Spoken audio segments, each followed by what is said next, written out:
1, 2.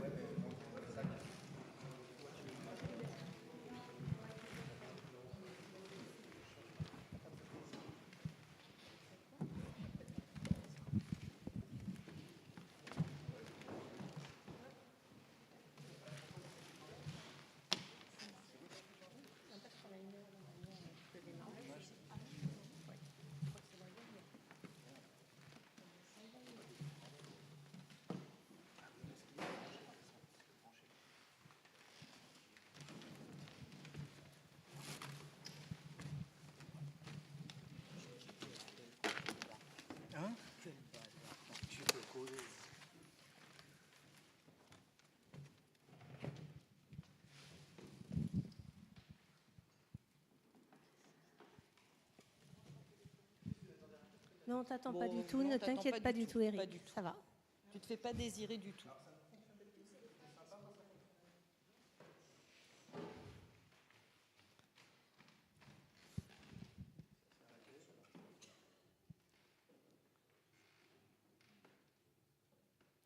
Bon, on démarre quand même, Eric.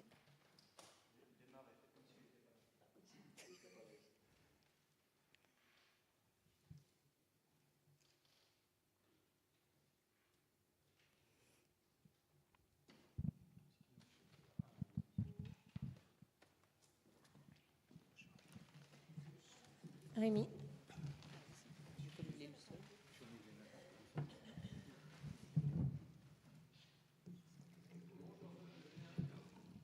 C'est bon, on fait le décompte.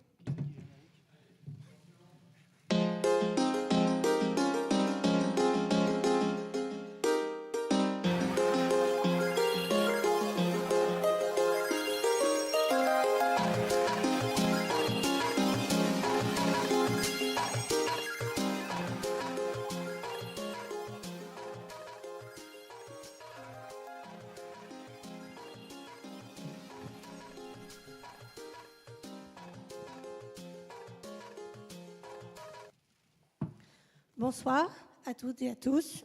Merci de votre présence ici, comme en ligne sur YouTube. J'espère que vous êtes nombreux aussi.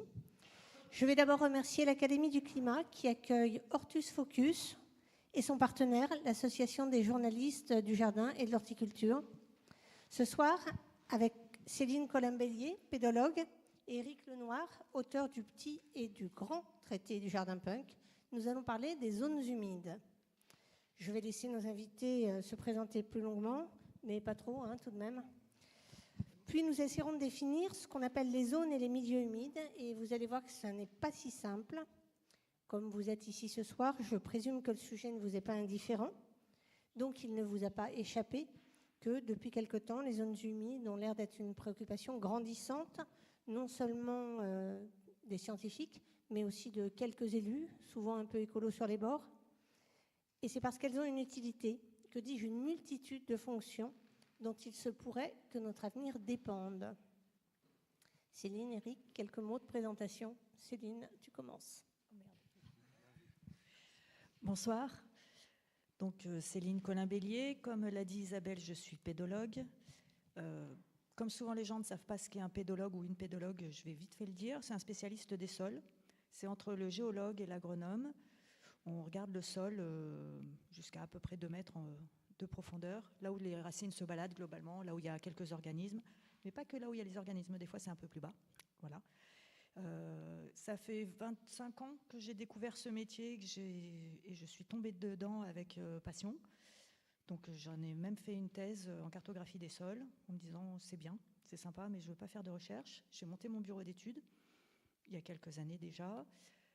J'ai été présidente de l'Association française pour l'étude du sol qui fédère les spécialistes en sciences du sol. C'est une société savante. Oui, j'essaye de le faire court, promis. Que dire de plus? Dans cette association-là, j'ai créé le groupe de réflexion sur les zones humides parce que les zones humides, donc nous reviendrons dessus après, mais il y a 2 façons de l'aborder, obligatoire, réglementairement. La partie écologie aérienne, les plantes, pour faire simple, et la partie sur les sols. Et donc la partie sur les sols paraît simple, vite fait, dit comme ça, et en vrai c'est vachement compliqué. Donc entre pédologues, nous essayons d'y réfléchir. Donc j'ai créé un groupe de réflexion là-dessus. Et puis, dans mon bureau d'études, je fais pas mal d'études d'ingénierie, dont les zones humides. Je suis aussi formatrice pour le Forum des marées atlantiques sur les zones humides, pour les services instructeurs. Et je suis formatrice pour les bureaux d'études en écologie. Et ça ira bien pour ce soir. Moi, je suis jardinier. C'est parfait. Ok, tu m'as battu. J'ai pas mal traîné dans les milieux humides, et donc les zones humides aussi. Et c'est des milieux que j'affectionne particulièrement, mais voilà, je pense que c'est suffisant. D'accord. Alors, avant qu'on démarre définitivement, je vous présente Isabelle Moron, qui est rédactrice en chef d'Hortus Focus. Et moi, je suis Isabelle Vauconsant, et je suis journaliste aussi. Et est-ce qu'on peut commencer par une première question? C'est quoi la différence entre une zone humide et un milieu humide? Il y en a une ou pas? Parce qu'on peut se planter. Alors oui, il y en a une. Il y en a une vraiment. Ça dépend si on parle d'un côté naturaliste, principalement, ou si on parle du côté réglementaire. Du côté réglementaire, les zones humides sont vraiment définies. Les milieux humides sont aussi vraiment définis. Et les zones humides sont beaucoup moins humides qu'il n'y paraît. En fait, plein de gens pensent que les zones humides réglementaires sont des mares. Ça peut être des marais, mais pas des mares. Les mares, c'est déjà des milieux aquatiques où il y a de la faune qui vit, dont des batraciens, par exemple. C'est plutôt sympa, mais pas que. Les zones humides, il peut y en avoir dans des milieux agricoles. Et quand je dis agricole, c'est des milieux cultivés où, quand vous y allez, il n'y a pas un pet de plantes. Et par contre, il y a des zones humides. Et donc, ça se voit, c'est un taux de saturation dans les sols pendant un temps donné. Voilà, pour faire pas trop compliqué. Ça va ? Bah, t'as entendu, ça t'a convenu? Bah oui, les zones humides, enfin, c'est vraiment très contre-intuitif parce que pour la plupart des gens, c'est voir de l'eau. Ouais. C'est voir de l'eau, mais ça peut être voir de l'eau à certains moments, voir la trace de l'eau d'une certaine manière. C'est ça. Et alors, il faut voir la trace de l'eau. Je ne rentrerai pas dans les détails. Il y a des réactions chimiques qui se passent qui font qu'on voit l'eau. Non, je n'irai pas plus loin, promis. Sauf si vous demandez. Et souvent, il y a des agriculteurs, quand je vais dans leur terrain et que je leur dis, bah, là, il y a une zone humide, je vous assure. Et réglementairement, en fait, s'il y a une zone humide, il y a toute une législation qui va avec de déclarations, de demandes d'autorisation, de destruction, s'il y a impact. Et s'il y a impact direct ou indirect, alors il y a compensation. Et selon les sites où nous sommes en France, les lieux géographiques où nous sommes ensemble, en France, pardon, le degré de compensation n'est pas le même. Il n'est pas très élevé par rapport à d'autres plantes ou animaux, mais il l'est. Et donc, des fois, je vais voir les agriculteurs, je fais des études, je fais ma carte de zone humide parce que ça m'est demandé, et ils me disent non, mais non, je vois pas d'eau, moi, quand je vais faire le labour, il n'y a pas d'eau. C'est pas un endroit où, par hasard, vous n'y allez pas en plein hiver parce que vous allez planter votre tracteur? Oui, bon, ok. Et là, en fait, ils ne voient pas l'eau, vous ne verrez pas l'eau, de fait. Par contre, vous n'y allez pas avec un tracteur. Même à pied, des fois, vous vous plantez dedans. Voilà. Est-ce qu'on peut dire qu'en France, on est un pays de zones humides? Il y en a beaucoup. Qu'est-ce qu'on peut dire? Vas-y. Oui, je sais, c'est peut-être des questions bêtes, mais... Ah non, c'est pas bête. Il n'y a que les réponses qui sont bêtes, éventuellement. On a énormément de sortes de zones humides et de milieux humides. Tu vois, j'ai mis ça, je t'en avais parlé. Merci. Donc, tout ce que vous voyez qui défile, alors c'est pas forcément qu'en France, hein, mais c'est différents types de milieux humides, dont un certain nombre de zones humides ou de marqueurs de ces zones humides. Toutes ces choses que vous voyez là peuvent être appelées zones humides ou milieux humides. Tu es d'accord avec ce que tu vois? Jusque-là, ça va. Ouais. Okay. Le muséum dit que les zones humides font partie des milieux humides. Voilà. C'est donc une spécificité, mais donc tout va bien. Mais on les étudie donc on va pas de la même parler plus largement des milieux humides, je pense. Là, par exemple, on avait une tourbière juste avant. Là, c'est un simple fossé qui se remplit d'eau. Si un fossé se remplit d'eau en général, c'est signe qu'on est dans une zone humide. Ça, c'est voilà. Mais ce n'est pas une vraie zone humide. Mais par contre, c'est une zone d'assèchement. L'estran, qui est la zone entre les marais, en fait, qui se couvre et se découvre en fonction des marais, est une zone humide. C'est une zone humide marine. Oui, tout à fait. Voilà. Alors, attends, mais du coup, on n'a pas répondu à la question. Est-ce qu'il y en a beaucoup? Ah ben, si, j'ai dit qu'il y en avait beaucoup.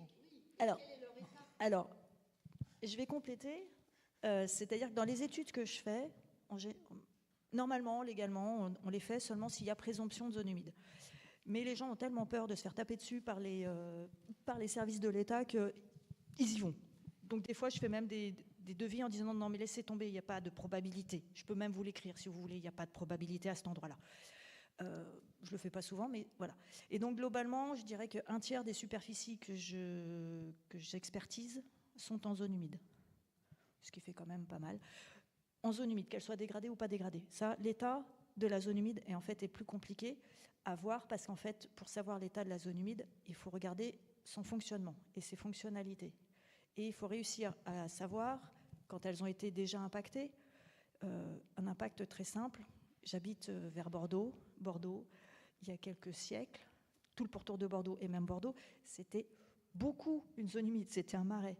Ça a été asséché comme La Rochelle, comme plein de villes.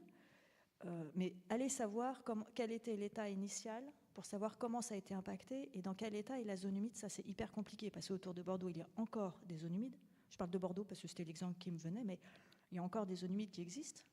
On sait qu'elles sont dégradées, mais on ne sait pas forcément à quel point parce qu'on n'a pas l'état initial bien avant la dégradation. Sans compter qu'il peut y avoir eu d'autres facteurs, comme au début du 19e, quand le Montégoal a craché tous ses sédiments dans la Garonne et a finalement inondé des zones en amont de Bordeaux, qui ne sont plus inondées aujourd'hui, qui ne sont peut-être plus considérées ou considérables comme des zones humides.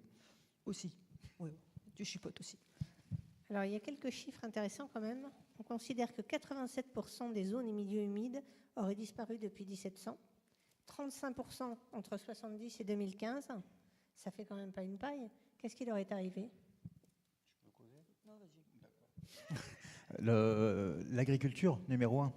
L'agriculture et la sylviculture, on peut souvent les lier, qui ont consisté... En fait, on a appris à faire de l'agriculture en assainissant les milieux et en les irriguant quand il y a besoin, plutôt qu'à apprendre à cultiver des milieux qui étaient constamment ou périodiquement humides. On a voulu gérer ça complètement artificiellement. Et quand Sully développe l'agriculture moderne à son époque, ça passe énormément par le drainage de toutes les parcelles qui deviennent agricoles par la suite. Alors que l'agriculture initiale se faisait plutôt dans des deltas, dans des estuaires, où on attendait la saison sèche pour pouvoir cultiver dans les alluvions qui étaient super riches sans avoir besoin de travailler le sol.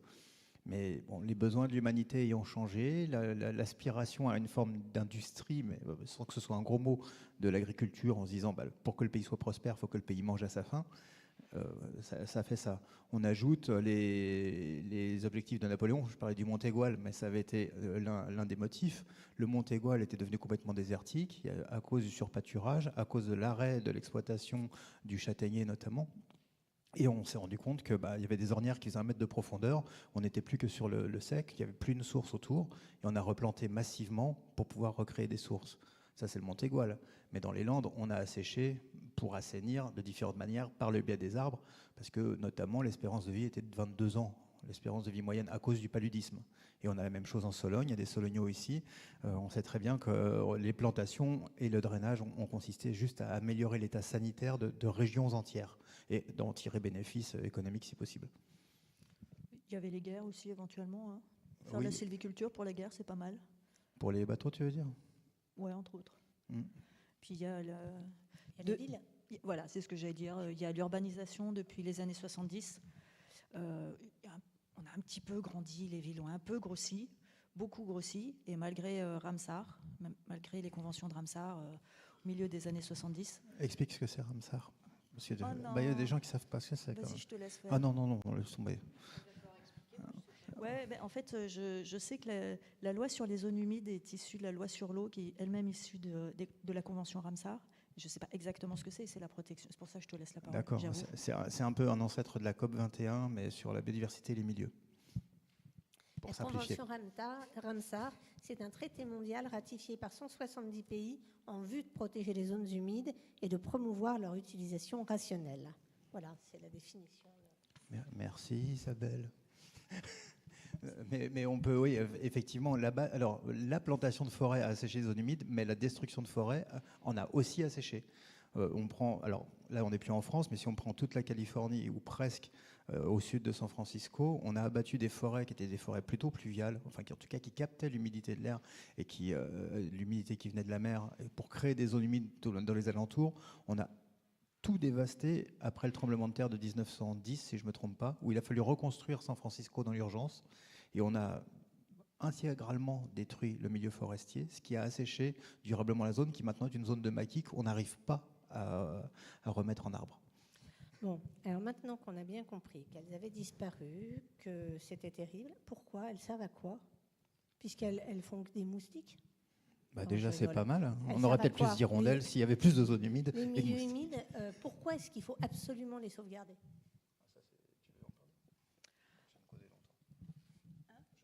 On peut poser juste une petite question. Qu'est-ce qu'on trouve tout simplement dans une zone humide? Est-ce qu'on trouve beaucoup d'animaux, beaucoup de plantes? Est-ce que ça s'équilibre? En fait, pourquoi c'est si important et qui y habite, quoi? Alors, je dirais comme tout milieu et écosystème, quand c'est équilibré, ça s'équilibre. C'est une lapalissade, mais j'ai pas réussi à faire mieux tout de suite là. Donc oui, une zone humide qui est fonctionnelle s'équilibrera normalement. Quoi, si elle est fonctionnelle. Mais après, à quoi ça peut servir ça, enfin, ou qu'est-ce qu'on y trouve? On va y trouver si elle est... Ça dépend si elle est naturelle ou si elle est anthropisée. Quand je dis anthropisée, c'est pas construite. Hein, bêtement, si vous avez de l'agriculture dessus, les sols vont être travaillés, donc il n'y aura pas de végétation spontanée, mais il y aura de l'eau qui va circuler. Alors, je dis on ne la voit pas, mais quand même il y a de l'eau qui circule, qui va stagner plus ou moins, et donc il va y avoir des réactions chimiques qui vont se passer, il va y avoir du tamponnage de l'eau qui arrive, de la pluie. Là, sur ce coup-là, on est dans la thématique du jour. De la pluie qui va arriver dans les sols et ça va pouvoir tamponner. Et une fois qu'il n'y aura plus de pluie, c'est comme une éponge. Une fois que vous coupez le robinet, votre éponge est encore mouillée, puis elle va pouvoir vous filer de l'eau. Les zones humides, les sols peuvent faire ça, les zones humides, sans qu'il y ait de plantes, de végétaux spécifiques. Après, si vous saturez, et pour les végétaux, je laisserai Eric parler, ce sera plus simple. Mais quand vous n'avez pas de végétaux, quand vous êtes vraiment très saturé, malgré tout, il y a des choses qu'on ne voit pas, qui sont les micro-organismes, méso-organismes, dont des bactéries, dont des virus. Alors, dit comme ça, souvent, on le voit d'un œil pas très positif, mais les bactéries ont quand même une capacité à dégrader un certain nombre d'éléments, dont des molécules qui ne sont pas forcément hyper bénéfiques pour nous, comme les phytosanitaires. Et donc, une des particularités des zones humides, c'est qu'elles peuvent dégrader un certain nombre de produits phytosanitaires. Si vous préférez le terme, c'est les pesticides et engrais qui sont en trop grande quantité. Parce que quand ils sont en bonne quantité, les engrais vont directement à la plante. Mais en général, on en met trop. Et donc, il faut derrière éviter que ça arrive à la nappe et que du coup, on soit obligé de traiter les nappes ou au cours d'eau ou à la mer. Ça dépend où vous êtes, évidemment. Mais bref, faut éviter d'avoir à traiter cette eau pour pouvoir la boire bêtement. Enfin, bêtement, non, simplement. Et donc, dans les zones humides, ça permet, les bactéries, enfin tous les organismes du sol peuvent participer à cette dégradation. Et même s'il n'y avait pas d'organismes du sol, avec la réaction chimique qu'il y a en présence d'eau, ça permet aussi de dégrader ces molécules-là, plus ou moins. Et les temporalités. L'oxydoréduction. L'oxydoréduction, oui. Je m'étais promis de ne pas le dire, t'exagères. Et en fait, et la temporalité fait que des fois, vous êtes vraiment saturé en eau, et dans ce cas-là, vous avez certaines réactions chimiques et certains organismes qui sont présents. Et puis l'été, il fait beaucoup plus sec, il ne va plus y avoir de saturation élevée en eau, et donc vous aurez d'autres réactions qui vont avoir lieu, et du coup, ça va détruire d'autres molécules. Voilà. Donc là, À ceci s'ajoutent les végétaux, voilà, qui vont contribuer à l'efficience, si on peut parler d'efficience, quand on parle de service écosystémique. En fait, les plantes n'ont pas besoin de nous rendre service, mais on est content qu'elles nous les rendent, qui vont consister à, par exemple, transformer certains de ces polluants. On a des hydrocarbures, s'ils ne sont pas trop gras, oui, avec parfois l'intervention de certains enzymes ou autres micro-organismes, on va pouvoir avoir des végétaux, typiquement des peupliers ou de la macette. La macette, c'est ce roseau qui fait le gros cylindre marron en tête, qui vont pouvoir consommer d'énormes quantités d'hydrocarbures à l'hectare et les transformer d'un côté en azote gazeux et de l'autre côté en carbone dans leur tissu. Donc c'est quelque chose qui est totalement inoffensif. Et on a par exemple des zones humides aux États-Unis où on a fait des tests pour traiter le trichloréthylène, ce solvant que vous connaissez peut-être, qui pue la mort quand on doit faire des peintures. Et ben on arrive à dépolluer le trichloréthylène totalement de certains sites grâce à certains peupliers. Donc voilà, ça fait partie des choses qui se font. En ce qui concerne l'équilibre, bon, alors tu parles de l'équilibre au niveau du sol, toi probablement. Si on parle du milieu, le milieu est en déséquilibre constant. Et on a une succession de moments d'équilibre provisoire jusqu'à arriver à rien en fait. Parce qu'il n'y a pas. Certains considèrent que le climax, le moment absolu d'équilibre sur un milieu, c'est quand il se transforme en forêt primaire ou quelque chose qui y ressemble. Mais c'est pas forcément vrai, y compris avec les milieux humides où ça peut être des endroits submergés, où ça peut être des endroits qui s'effondrent. Pardon, excuse-moi, je te laisse poursuivre si tu voulais. Non ? T'avais peur que je dise des bêtises? Je voulais juste compléter en disant que j'étais d'accord, que l'équilibre n'est pas forcément vers la forêt. On pense tous que l'équilibre, que si on laisse faire la nature, ça va aller vers la forêt, et c'est pas une réalité. Donc, quand je parlais d'équilibre, c'était un équilibre en déséquilibre en vrai. Oui, et c'est pas, enfin, partout.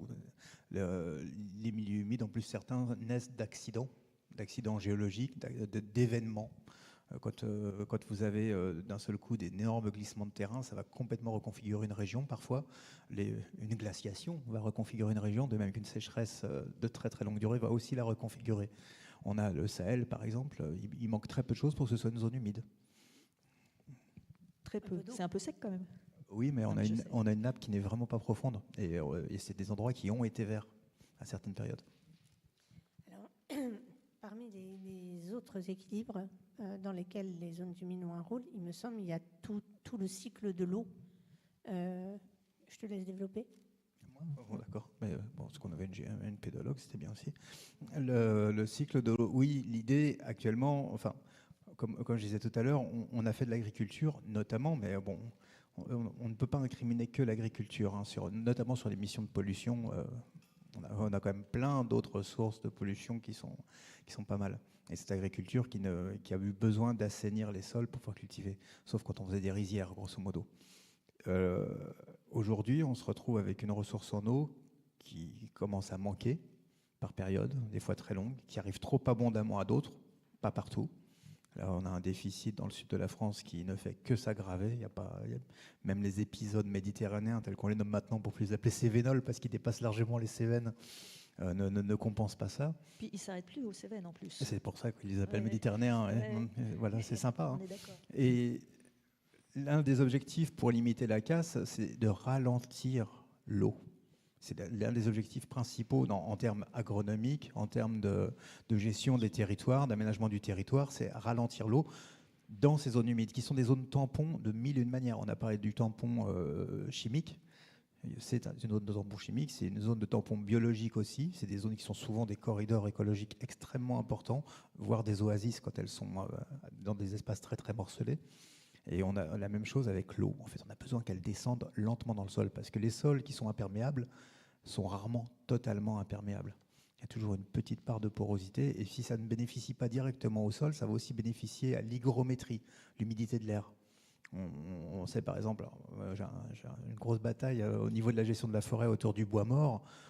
De bois mort qui va s'accumuler va contribuer à maintenir humide un secteur humide. Pas forcément en zone humide au niveau du sol, mais en hygrométrie aérienne. Tu veux compléter? Ouais. Et puis ça va arrêter l'eau, en fait, le bois mort aussi. Je suis tout à fait d'accord avec ça. C'est-à-dire que le cycle de l'eau, il pleut, vous l'avez senti certainement en arrivant, ça tombe sur un sol qui est plus ou moins perméable.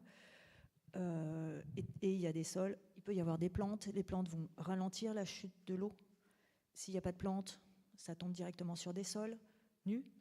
Les sols nus, certains sols c'est pas trop un problème. D'autres sols vont vous dire ah non mais moi je suis pas d'accord, et ils vont se fermer. Alors c'est pas du tout qui nous cause, c'est simplement mécanique. Ça va se fermer et il va y avoir un nappage, donc l'eau ne va pas rentrer et ça va faire de l'érosion et ça va créer une coulée boueuse en Picardie. C'est pas le premier endroit où on imagine la coulée boueuse, mais ça se fait quand même. On enlève les fossés, on enlève les zones humides, on enlève les talus, on enlève les haies, enfin on enlève tout ce qui freine l'eau en fait, et du coup l'eau va arriver directement. On va drainer, on va mettre des voiries, et tout ça en fait ça accélère le cycle de l'eau, la circulation, pas forcément le cycle, la circulation de l'eau, ça empêche que l'eau s'évapore naturellement. Quand Eric nous dit le bois mort va permettre l'hygrométrie ambiante, oui ça le permet, avec ou sans zone humide en l'occurrence. Mais ça va permettre simplement que toute l'eau qui est tombée ne se retrouve pas directement dans la mer avant d'avoir eu le temps de faire ce qu'elle avait à faire et de nourrir éventuellement des organismes au passage. Que ce Ouais. soit... Elle est mieux sous forme de champignons que sous forme liquide affilée vers la mer. C'est clair. Voilà. Donc, Excuse-moi, je t'interromps. pas de souci.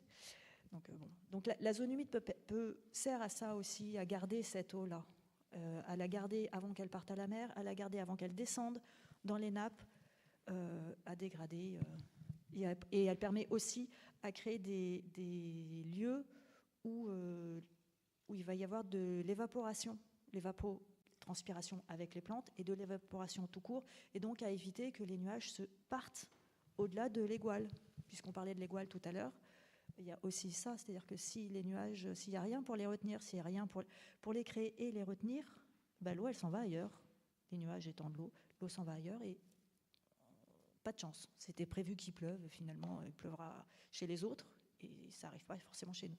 Et ça crée des déséquilibres aussi pour nous.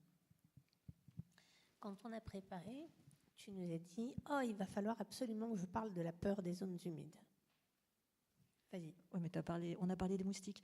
Alors oui, puis on a parlé de l'assèchement. Alors oui, je voulais qu'on parle de la peur des zones humides. Il y a le fait, Eric l'a dit, les zones humides ont été asséchées pour pouvoir faire de l'agriculture parce que l'espérance de vie, c'était 22 ans, 22, 23, 30, peu importe, 15, c'est très très jeune par rapport à ce que globalement nous vivons. Et c'était parce que dans les zones humides, il y a des maladies qui sont aussi portées. C'est une réalité. Je vous ai dit, dans les sols, dans les milieux, il y a des micro-organismes, il y a notamment des virus, il y a des maladies, il y a plein de choses. Et donc, il y a cette peur-là. Donc, on a asséché les zones humides aussi à cause de cette peur-là. Maintenant, on a une autre peur, et celle-là, au moment où tu l'as dit, pendant la préparation, je n'ai pas pensé. Maintenant, il y a une autre peur. On a peur d'avoir des zones humides. Administrativement, exactement. Et donc, les gens font le boulot, ou nous demandent de faire le boulot, mais des fois, ça ne les arrange pas. Parce que quand vous avez une zone humide, sauf ceux qui sont vraiment écolos jusqu'au bout des ongles, écolos au sens noble du terme, pas forcément au sens dégradant politiquement, etc. Vraiment engagés sur le respect de la nature. Mais sinon, en général, la zone humide est une contrainte. C'est une contrainte parce que il faut l'éviter. Ça, c'est les principes d'écologie dans tous les cadres d'aménagement. Il faut éviter, réduire ou compenser l'impact que vous avez en termes d'écologie, quelle que soit la thématique de l'écologie. Sur les zones humides, c'est ça aussi. Mais les zones humides, en plus, ça va créer du travail supplémentaire parce que compenser une zone humide, on ne sait pas faire en fait. En vrai, on ne sait pas bien faire. Qu'est-ce qu'il faut faire pour compenser une zone humide ? Idéalement, non, alors on a dit compenser, on n'a pas dit éviter. En fait, pour compenser, idéalement, il faut en trouver une dans le même petit bassin versant, donc là où circulent les eaux, proches, et la soigner. Il faut qu'elle ait au moins le même niveau de fonctionnalité. Donc, il y a un certain nombre de niveaux de fonctionnalité et de niveaux de fonctionnalité qui sont définis par l'Office français de la biodiversité suite à des études qui ont été faites. Ce n'est pas sorti du chapeau de quelqu'un qui avait décidé ça comme ça. Et il faut le gérer sur une trentaine d'années. Et ça, techniquement, c'est quand même pas si simple. Après, il faut trouver ce site-là. Et ça se complique. Parce que, nous l'avons dit, les zones humides ont été pas mal dégradées. Tu l'as dit toi-même, il y en a un certain nombre qui ont été dégradées depuis les années 70, ça s'est encore accéléré. Et donc, pour les trouver des zones humides qui permettraient la compensation, c'est compliqué. Et donc, l'Office, la CDC, la Caisse des dépôts et consignations biodiversité, c'est elle qui gère ça principalement, en tout cas pour le public, a beaucoup de mal à trouver des sites de compensation. Donc, s'il y a zone humide dans les projets, c'est pas hyper rassurant. Tu as parlé au début de la façon d'identifier des zones humides en fonction du sol. On a aussi la détermination par un certain nombre d'espèces végétales. Il y a à peu près 700 espèces qui, si on les trouve, sont un indicateur de zone humide. 700, c'est énorme. Mais en réalité, si vous voulez faire interdire des projets complètement débiles, comme des autoroutes ou des aéroports à Notre-Dame-des-Landes, faites faire des inventaires, faites analyser les terrains pour qu'on y trouve des zones humides. C'est très très important. Voilà, je voulais juste ajouter ça, je pense que c'est bien.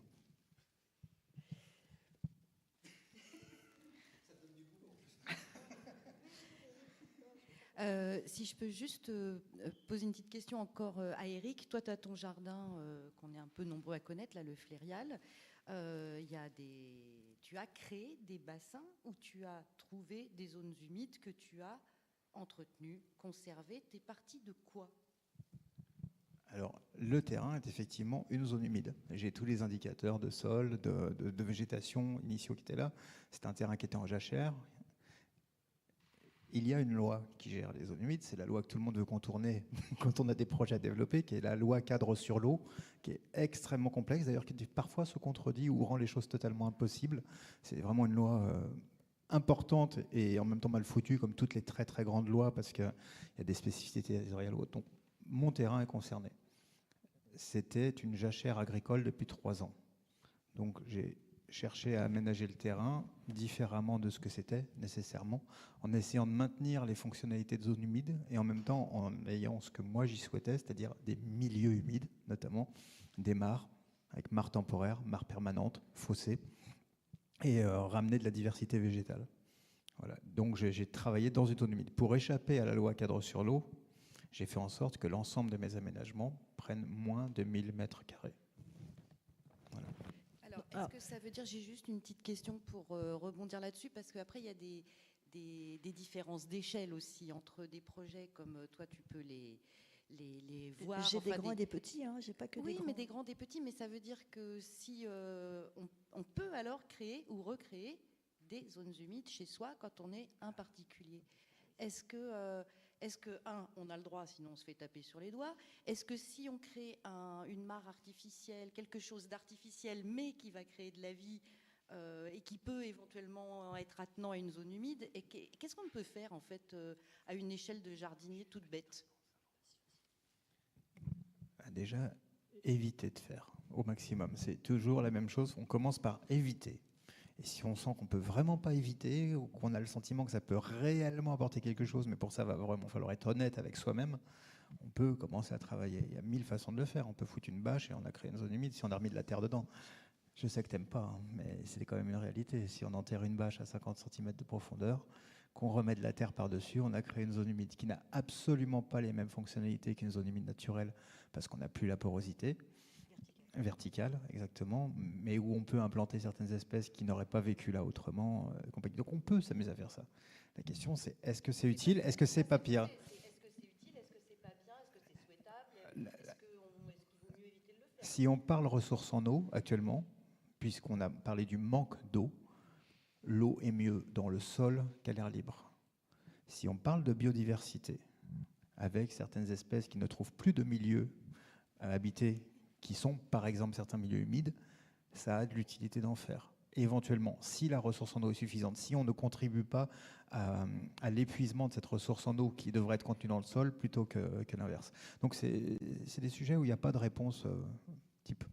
Toute vendue. Non, oui, je suis assez d'accord. C'est-à-dire que quand on crée une mare,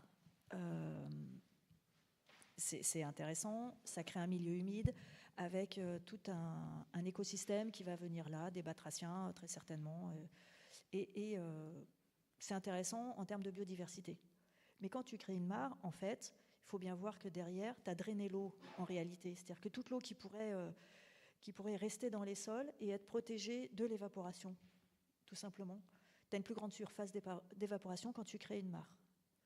Donc, c'est la question qu'il faut se poser. Est-ce que c'est intéressant? Quel est l'objectif qu'on va vouloir atteindre? Pourquoi on le fait? En clair, pourquoi on le fait honnêtement, intégral? Oui, parce qu'en plus de l'évaporation, tu as l'augmentation de la température de l'eau dans le milieu. Donc, tu as des proliférations de certains pathogènes potentiellement. Ça devient un milieu qui peut être accueillant pour certaines espèces exotiques invasives. Si on accepte ce sujet, moi c'est mon cas, j'accepte. On peut avoir d'autres types de problèmes en fait. On peut faire un endroit qui soit plus problématique qu'utile. D'où l'honnêteté et d'avoir une posture la plus humble possible. Alors, après, pour revenir sur ta question de est-ce qu'on peut reconstruire des zones humides ou des milieux humides, on peut reconstruire des sols. Partons pas. Eric, c'était un cas particulier où il y avait déjà un terrain qui était en friche et voilà, il y a eu transformation. Partons du cas extrême où c'est du bitume. Bon, un ancien parking, par exemple, au hasard, mais pas que, une friche industrielle, etc., où il n'y a pas de sol. On sait reconstruire des sols. Ce n'est pas hyper simple, mais on sait reconstruire des sols. On sait reconstruire des sols qui sont relativement fertiles. Quand je dis relativement, ils peuvent être très fertiles, réellement. On sait comment ils fonctionnent. Il y a des gens qui travaillent là-dessus. C'est leur métier. Enfin, il y a des chercheurs qui travaillent depuis un certain nombre d'années sur les sols en ville, ce qu'on appelle les anthroposols, c'est leur petit nom. Et donc on sait faire ça. C'est du génie pédologique, comme il y a du génie écologique. Il y a du génie pédologique, pardon. Et donc on sait comment fonctionnent les sols de zone humide. Il y en a un certain nombre très caractéristiques. Donc on saurait faire. Il faut juste réfléchir à comment on le fait, où on le fait, pourquoi on le fait et combien ça va coûter. Tout de suite maintenant là pour l'agent, enfin pour le service instructeur, pas le service instructeur, pour le maître d'ouvrage, merci, qu'il soit public ou privé. Et quel est l'avantage à terme? À terme, je suis convaincue qu'à 10 ans, ça sera intéressant, même peut-être à 5 ans. Mais là, tout de suite maintenant, est-ce que réellement c'est intéressant? Il va falloir tenir la terre, il va falloir... Enfin, de toute façon, c'est tous les problèmes de génie écologique et de génie pédologique. Donc oui, c'est faisable. La réponse est oui. Et comme partout, en fait, quand on a cet élan actuellement pour recréer des forêts, etc., c'est bien, il en faut. On gagne énormément de temps en ne bousillant pas l'existant. Oui. C'est aussi simple que ça. Si on est très fier de replanter 2500 km de haies par an cette année, dans le même temps, il y en a 7000 km qui sont détruites. 23 500. 23 500. Alors, il y a deux chiffres différents et tout le monde n'est pas d'accord. 23 500 détruits tous les ans. Donc ça pique un peu quand même. Et les zones humides, c'est pareil. Vous avez une belle zone d'activité qui s'installe, qui s'appelle la Noublon d'eau, le marais du machin, le vieux saule. Tout ça, c'est des indicateurs du fait que cette saloperie de machin de zone d'activité de mes pieds est installée précisément sur une zone humide qu'on a bousillée pour pouvoir faire des cabanes en métal pour vendre des cochonneries qui viennent du monde entier, quoi. Et tout ça en disant derrière, on va compenser. Donc oui, on peut recréer, mais il ne faut pas que ce soit un justificatif pour détruire. C'est-à-dire que réutilisons déjà l'existant pour reconstruire des lieux d'habitation, des lieux avant de songer, ou des lieux de commerce, ou des lieux, voilà, avant de songer à compenser en recréant. Et après avoir détruit des milieux qui sont soit naturels, soit même agricole. Et justement, en agriculture, on commence à rencontrer des pratiques. On commence, hein, c'est timide. Il y en a qui veulent, y compris chez les grands méchants conventionnels, parce qu'ils veulent des petits labels qui sont sympas. En tout cas, ils font des choses qui consistent, par exemple, à arrêter d'aller cultiver là où leurs tracteurs s'enfoncent. C'est ce qu'ils y allaient quand même, parce qu'ils avaient besoin que ce soit cultivé pour pouvoir toucher les aides PAC à la surface semée. Donc là, avec l'adaptation de la PAC, la politique agricole commune à l'échelle de l'Europe, pour intégrer certains milieux aux primes que les filles peuvent toucher, on commence à avoir un élan qui consiste à parfois préserver des zones humides qui peuvent redevenir éventuellement des milieux humides, mais pas toujours, en tout cas qui ne sont plus travaillés au point de les bousiller. Est-ce qu'on peut essayer de prendre quelques exemples de zones humides qui existent encore aujourd'hui, mais qui seraient menacées? À part toutes, tu veux Notre-Dame-des-Landes? Alors, des précises. Alors, une que je connais bien parce que nous y avons travaillé, c'est la zone humide qui est autour du lac de Sivins, qui a fait un petit peu parler d'elle avec un mort il y a une quinzaine d'années. Et donc, c'est un de mes confrères qui a été un alerteur, qui a permis que le chantier soit arrêté. Et il se trouve que quelques années plus tard, genre 10 ans après, le dossier n'est pas totalement enterré. Et donc, avec des collègues écologues, nous avons refait l'étude zone humide pour voir si le réaménagement qui avait été fait pour refaire la zone humide au moins portait ses fruits et voir s'il y avait de nouveau une zone humide. Donc, nous avons vu que la zone humide, initialement cartographiée, avait été un peu plus grande maintenant que ce qui avait été cartographié, mais aussi parce que les façons de faire ont légèrement changé en fait réglementairement. Voilà. Donc voilà, il y a Sivins. Voilà. Alors ça, c'est un cas d'école de zone humide sensible qui a été mené sciemment, par le ministère de l'Agriculture. Normalement, sur le site, il y a tout ce qu'il faut pour voir le dossier. Je peux vous dire que quand on étudie ça, on serre les fesses, parce que vous avez d'un côté les à fond pour faire la retenue d'eau, puis de l'autre côté, vous avez ceux qui sont à fond contre. Et ben, vous êtes droit. Hein. Quand vous faites l'étude, déjà, on a tendance à être bien droit, parce que autant être... j'ai dans l'idée... Ouais, objectif et intègre. Quand on fait des études comme ça, il faut être objectif et intègre. C'est mon point de vue. Mais là, d'autant plus. Voilà. Ça te va comme exemple? C'est un exemple. Il y en a d'autres?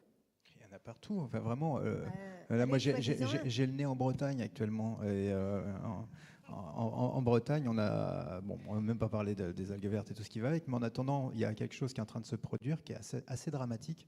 C'est que le bocage breton et certains paysages vraiment de zones humides ont été préservés pendant très longtemps grâce à l'élevage, avec tous les défauts qu'il peut avoir dans la façon dont il est pratiqué et ce que ça implique notamment pour la production des algues vertes ou autres.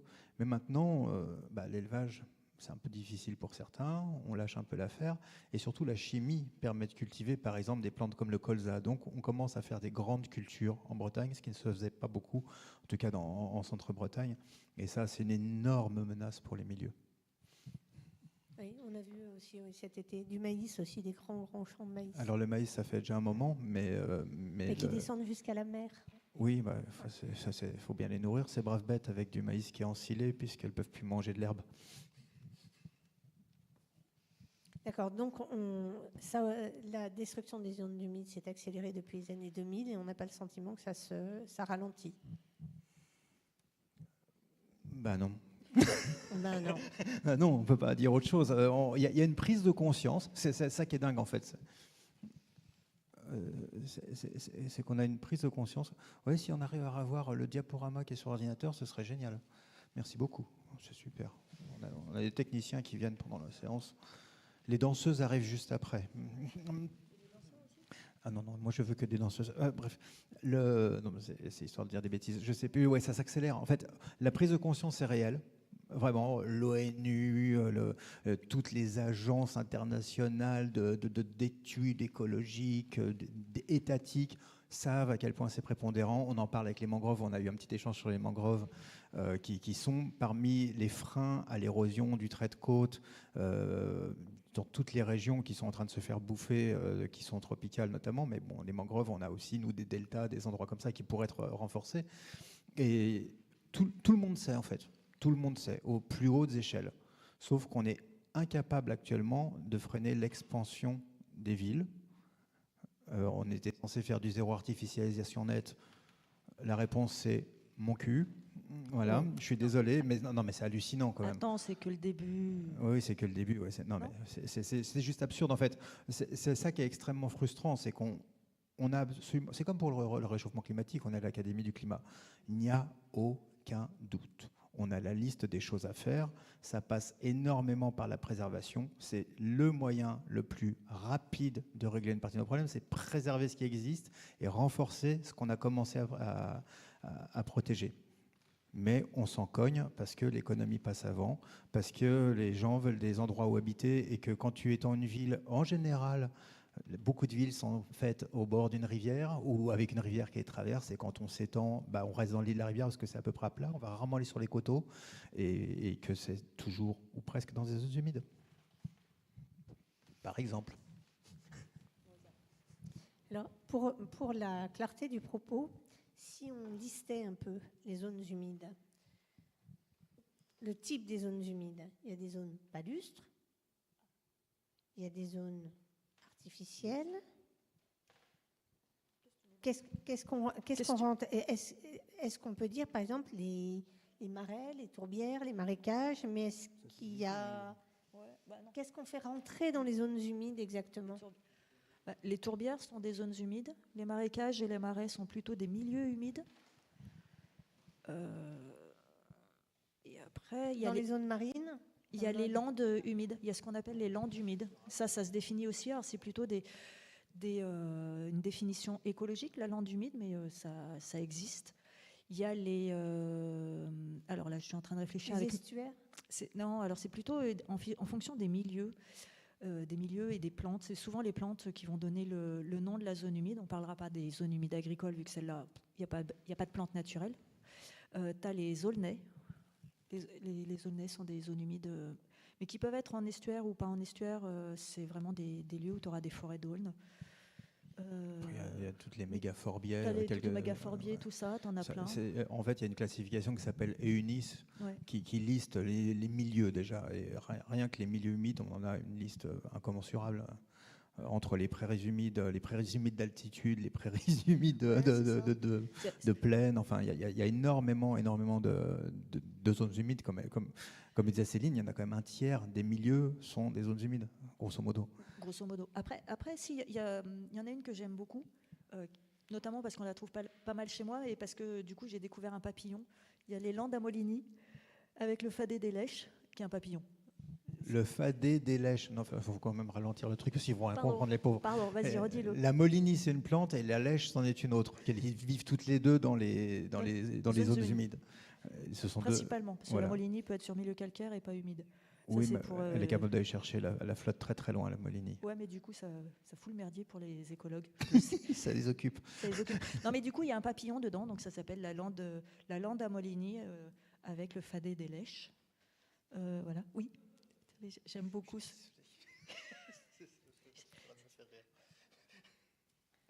Je crois qu'en France, la plus grande des zones humides, c'est le delta du Rhône.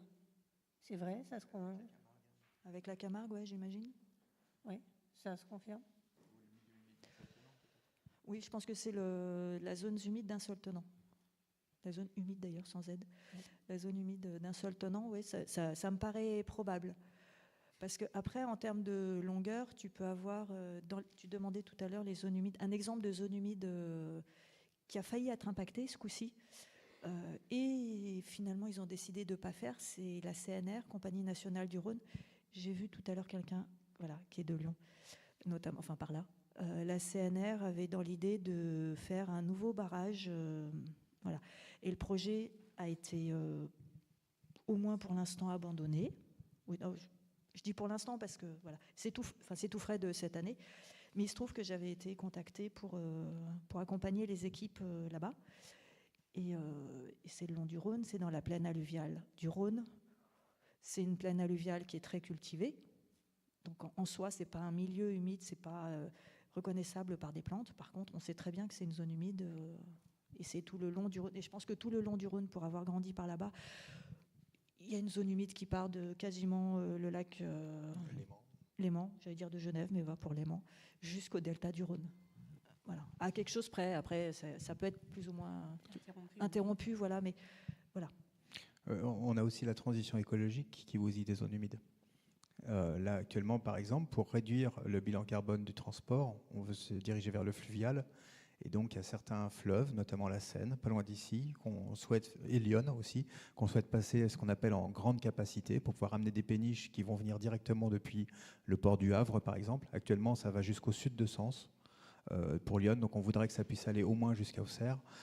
Sur la Seine, ça s'arrête avant Paris et on voudrait que ça aille beaucoup plus en amont de Paris pour remonter vers l'Aube et compagnie. Et on est peut-être, c'est en train de discuter, mais on va probablement un peu sacrifier un bout de la Bassée qui est en zone Natura 2000 extrêmement préservée, qui est vraiment une zone humide et un milieu humide très très préservé et surveillé actuellement pour aider la transition écologique. Tu voulais des exemples précis, il y en a là. Voilà. Et sachant que la Bassée aussi sert de tampon déjà, c'est un tampon naturel à une partie des inondations de Paris. Il y a plein de régulations de la Seine. Hein. Il y a le lac de la forêt, les lacs de la forêt d'Orient près de Troyes. On a le lac du Der-Chantecoq qui est dans la Marne. On a pratiquement tous les grands lacs du Morvan qui servent à ça, en plus de faire de l'hydroélectricité dans la plupart des cas.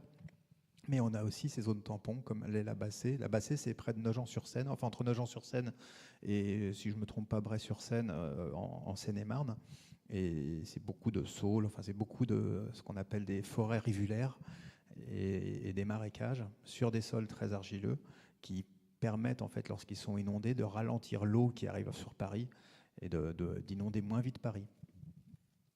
Alors, je vais juste rebondir, et pas du tout en rapport avec la question, parce que tu as dit un truc qui m'a fait réfléchir à autre chose, c'est que tu as dit c'est des sols argileux. Et donc, juste, je voudrais faire une aparté sur les sols, parce que quand on dit sol argileux, dans la tête des gens, les sols argileux, c'est normal qu'il y ait de l'eau, qu'il y ait des zones humides. Alors, je voudrais enlever deux a priori. Un, tous les sols argileux ne sont pas des sols de zones humides. Il y a des sols argileux qui sont extrêmement poreux, contrairement à ce qu'on pourrait croire. C'est une histoire de structuration, notamment des sols. Je m'arrêterai là, je pourrais être plus précise. Mais je m'arrêterai là pour aujourd'hui, ça ira bien. Et deux, on pense que les sols sableux étant des tas de sable et que chacun ayant joué, à mon avis, au moins une fois dans sa vie avec du sable, c'est que l'eau traverse le sable généreusement et ça ne reste pas. Et la réalité, c'est que nous avons des zones humides dans les sols sableux. Parce qu'un sol sableux peut être aussi très compact, pas très poreux, ou alors il peut simplement y avoir plein d'eau avec un certain nombre de concentrations. On a pour ça un exemple qui est pas mal. Je n'avais pas pensé au Val-de-Loire, mais il y a le Val-de-Loire. Non, les Landes. Les Landes de Gascogne. Encore, oui, je sais, c'est par chez moi, qui quand même ont été sérieusement assainies par Napoléon au siècle d'avant, au 19e. Oui, mais du coup... oh, merde. Donc au 19e. Et que dans les Landes, en fait, en vrai, au départ, c'était des landes humides, pour la majorité, et pas des landes sèches. Donc ils ont sérieusement assaini, avec parfois des fossés qui font 4 mètres de profondeur. Et là, ça laisse présumer de la quantité d'eau que ça peut garder, que ça peut conserver. Pour avoir une idée de ce à quoi ça pouvait ressembler, ça se rapprochait un petit peu de ce qu'on a dans les monts d'Arrée encore, en Bretagne. Donc des landes de bruyères, fougères, avec beaucoup d'eau et des tourbières, si je ne me trompe pas. Oui, tout à fait. Mais il n'y avait pas les sorcières, je crois pas. C'était facile, mais j'en sais rien. J'avais une question à poser. Alors là, voilà, on passe encore à l'étage du dessus. Qui fait mieux que nous ? Quel pays se débrouille mieux que nous avec les zones humides ? Est-ce qu'il y a des exemples à suivre ? Est-ce qu'il y a des pays qui se démerdent bien, mieux que nous ?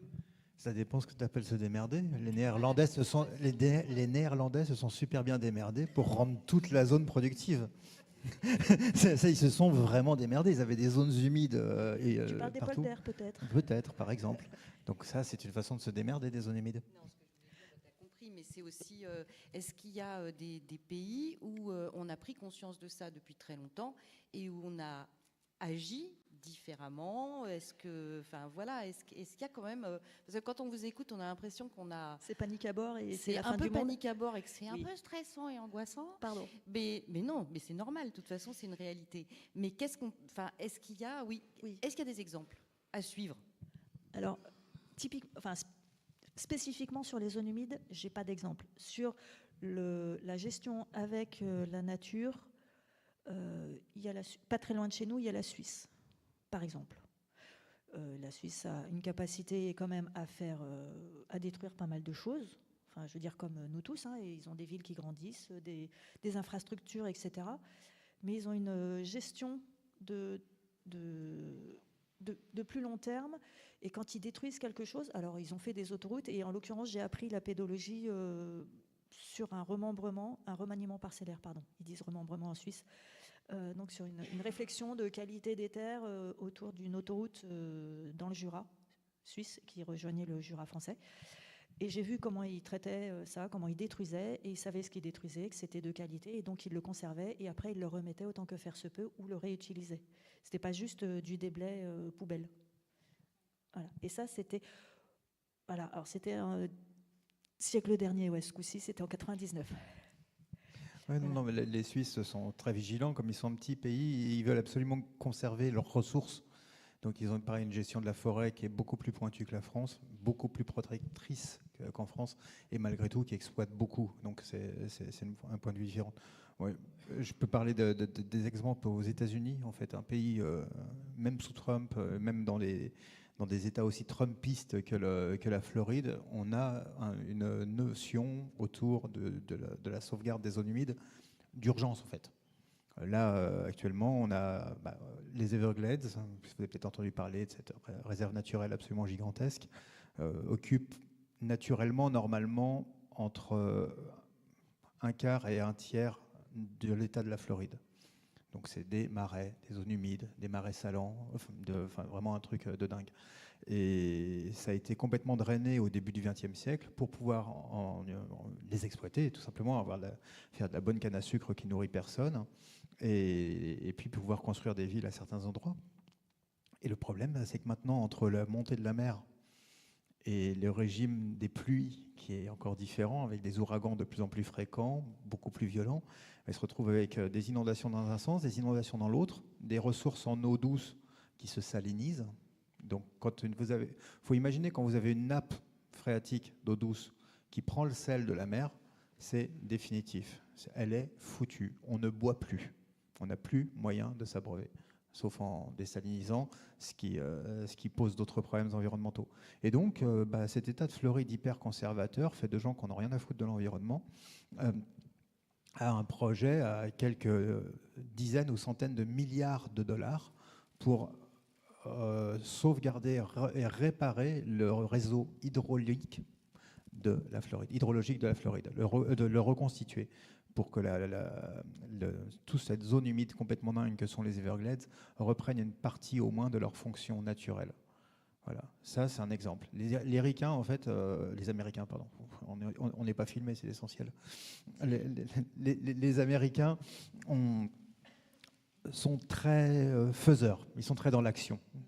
Et parfois, ils se donnent les moyens. Alors, la petite info, c'est que ce projet, il a déjà 50 ans. Il a déjà 50 ans, sauf que maintenant ils y mettent vraiment les sous, ils essayent vraiment de mettre tout le monde d'accord parce que Miami va peut-être plus avoir à boire, parce qu'on n'arrive plus du tout à produire, parce qu'on a zéro autonomie alimentaire et que là ça commence à puer du bec. Vous avez peut-être vu dans le diaporama quand il fonctionnait des images d'arbres morts, c'était dans les Everglades, c'est des forêts entières qui meurent parce que l'eau salée remonte.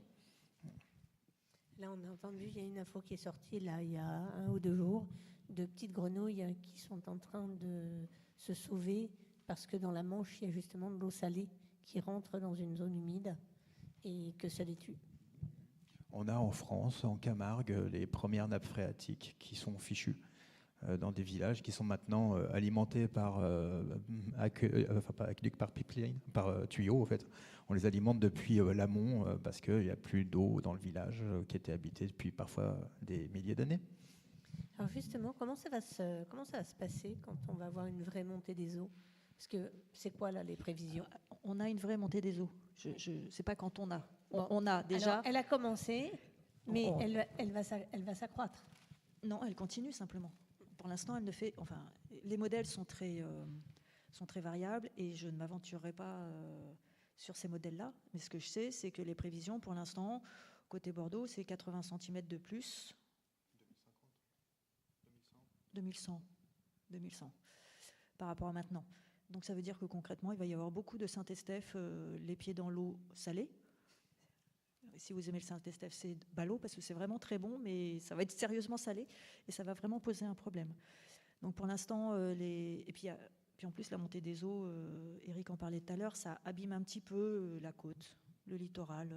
Certains parlent du trait de côte, d'autres m'ont appris qu'on ne parlait pas d'un trait, parce que c'est un peu diffus. Alors, mettez ce que vous voulez comme terme, mais ça va détruire ça, ou à la côte, voilà. Là où on peut construire, et donc pour l'instant, ils sont en train de consolider. Donc ça, c'est le côté, voilà. Côté salinisation, par contre, ça arrive déjà en fait en Charente, où c'est en train de saliniser les nappes, tout simplement. Et d'ailleurs, Charente-Vendée, il y a des projets de restauration de zones humides littorales. Oui. Enfin, des projets en cours et réalisés de restauration de zones humides littorales. Donc on a remplacé l'agriculture qui se trouvait là par de la restauration naturelle. Avec pas d'agriculture, avec des plantes ouais, indigène, voilà. Par contre, pour la salinisation, ça va changer la donne. Ça peut limiter la remontée de la salinisation dans la nappe et donc dans l'agriculture. Après, on sait faire de l'agriculture sur des sols salinisés. On ne fait juste pas les mêmes agricultures. On sait le faire. Hein. La baie de Somme, les sols sont parfois salés. Tout le littoral vendéen sont des sols salés. Hein. C'est pas d'hier. Donc on sait faire. Il faudra juste apprendre à faire autrement avec l'existant aussi et s'adapter. Oui, puis il va nous manquer de l'eau douce à boire. Pas nous. Pas nous. Pas tout de suite. Nous, on est tranquille. Enfin, tous ceux dans la salle, là, ça va aller, je pense. Dans la salle, oui, mais La Rochelle a eu chaud il y a 1 an ou 2. Oui. Ils ont eu très très chaud. Nantes a eu très très très chaud. Ils parlaient de 20 cm avant que ça pose vraiment d'énormes problèmes. Oui, non, je suis d'accord. Mais... Oui, mais on ira chercher l'eau ailleurs. C'est ça que je veux dire. C'est pas nous. Ça fond vite. Hein. Ça fond très très vite. On a quand même, enfin pour rappel, vous avez peut-être vu cet hiver Barcelone qui a été alimenté en eau douce par des bateaux citernes qui partaient de Marseille avec de l'eau du Rhône. Marseille dépendant de l'eau qu'on dévie de la Durance pour pouvoir avoir de l'eau douce. La Durance étant à sec. Et la Durance commence à être à sec parce que le glacier qui alimente la Durance est celui qui fond le plus rapidement des Alpes. Donc non, je pense que voilà, on est un peu dans la merde quand même. Bah, sans aller aussi loin que Barcelone, les Pyrénées-Orientales, il y a quand même une vallée complète où ils ont dû être alimentés en eau, même. Oui, j'ai plus le nom, mais même cet hiver où plein de gens trouvaient que quand même il pleuvait beaucoup, même au printemps, ils trouvaient que quand même il y avait sérieusement de l'eau et que c'était un peu contrariant pour aller jardiner ou faire du vélo, au choix. Il pleuvait vraiment beaucoup. Et eux, ils avaient toujours pas d'eau. Et non, toujours pas d'eau. Mais ils vont faire un golf. Je crois qu'ils vont pas pouvoir. Je sais pas. Mais c'est prévu. Est-ce qu'il y a des questions dans la salle ?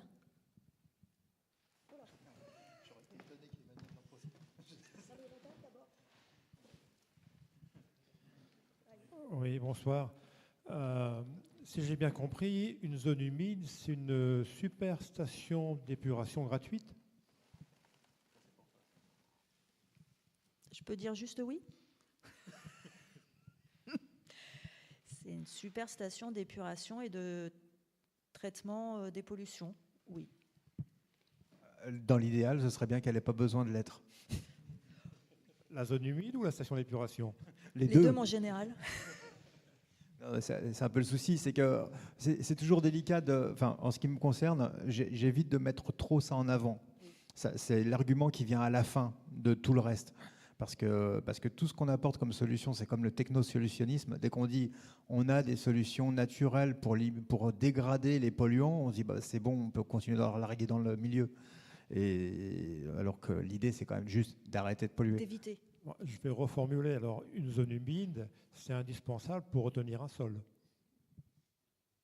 Redis-le-le là. Une zone humide est indispensable pour retenir un sol. Alors, une zone humide est indispensable, notamment pour retenir un sol, mais un sol couvert est indispensable pour retenir un sol, que ce soit zone humide ou pas. Absolument, mais un sol couvert est un sol qui évapore, non ? Ouais. Où veux-tu en venir ? Où veux-tu en venir ? Parce que là, on a du mal à suivre. Merci. Alors, question piège. Qu'est-ce qui évapore le plus ? Une étendue d'eau ou une prairie humide ? Une étendue d'eau. L'eau va chauffer plus vite dans une étendue d'eau que dans une prairie humide. Et tu as une plus grande surface de contact. Un végétal, si je ne me trompe pas, évapore 70% de l'eau. Et on retient une partie par Et on retient une partie. En fait, ça dépend sur quel temps tu es. C'est plus compliqué que ça, la nature. Je suis désolée de le dire, mais c'est pas aussi simple que des chiffres. Ce que je veux dire, c'est que selon la saison à laquelle tu vas faire ta mesure, et pardon pour le tutoiement, la saison à laquelle vous allez faire la mesure, ça sera dans un sens ou dans l'autre. La quantité d'eau va impacter et la température va impacter.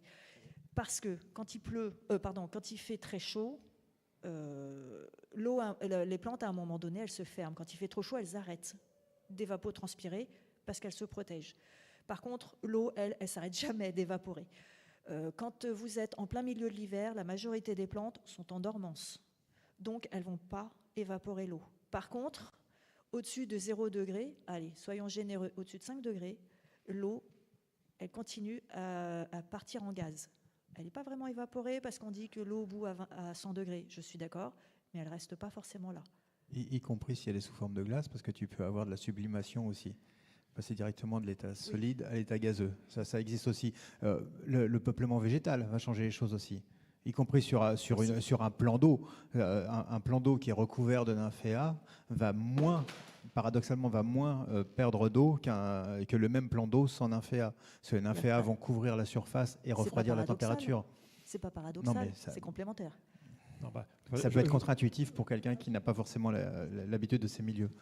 Je ne voudrais pas monopoliser, mais juste une chose, un végétal, c'est 3 dimensions, un plan d'eau, ce n'est que 2 dimensions. Donc, suivant la couverture de... Non, c'est 3. C'est 3 dimensions, un plan d'eau aussi. La dernière fois que j'ai vérifié, c'est comme les sols, c'est 3 dimensions. Je parle de la surface. Ben oui, mais ta surface, elle s'évapore. Si ça s'évapore, ça diminue. Et plus tu diminues, et plus ta température va augmenter, parce que forcément, tu auras moins d'eau. Même si ta surface d'évaporation... oui, mais à surface... Bon, c'est un peu technique. Moi, je ne suis pas d'accord sur le fait qu'on prenne la plante en 3D et pas le plan d'eau. Les deux sont en 3D. Parce que si on prend ma plante qui fait sur une prairie humide, puis je vais donner le micro, qui fait 50 cm de haut, elle va prendre quelques millimètres sur le sol, multiplié par la dizaine de centimètres, elle va évaporer sur toute une surface en 3 dimensions, et contrairement à une surface d'eau qui, elle, ne va évaporer que sur les quelques millimètres. Donc normalement, avec une plante, on augmente la surface d'évaporation. Oui, mais une plante peut aller chercher l'eau très en profondeur. Et autre chose, les plantes des milieux humides, typiquement les lèches dont on parlait tout à l'heure, vont faire ce que vous avez peut-être vu à la télé ou ailleurs, des pièges à humidité atmosphérique. Vous avez déjà vu ces filets qu'on tend en bord de désert pour capter l'humidité de l'eau, de l'air, et capter l'eau. Les lèches, par exemple, qui ressemblent à des graminées, mais en fait c'est de la famille des papyrus, qui poussent en France, hein.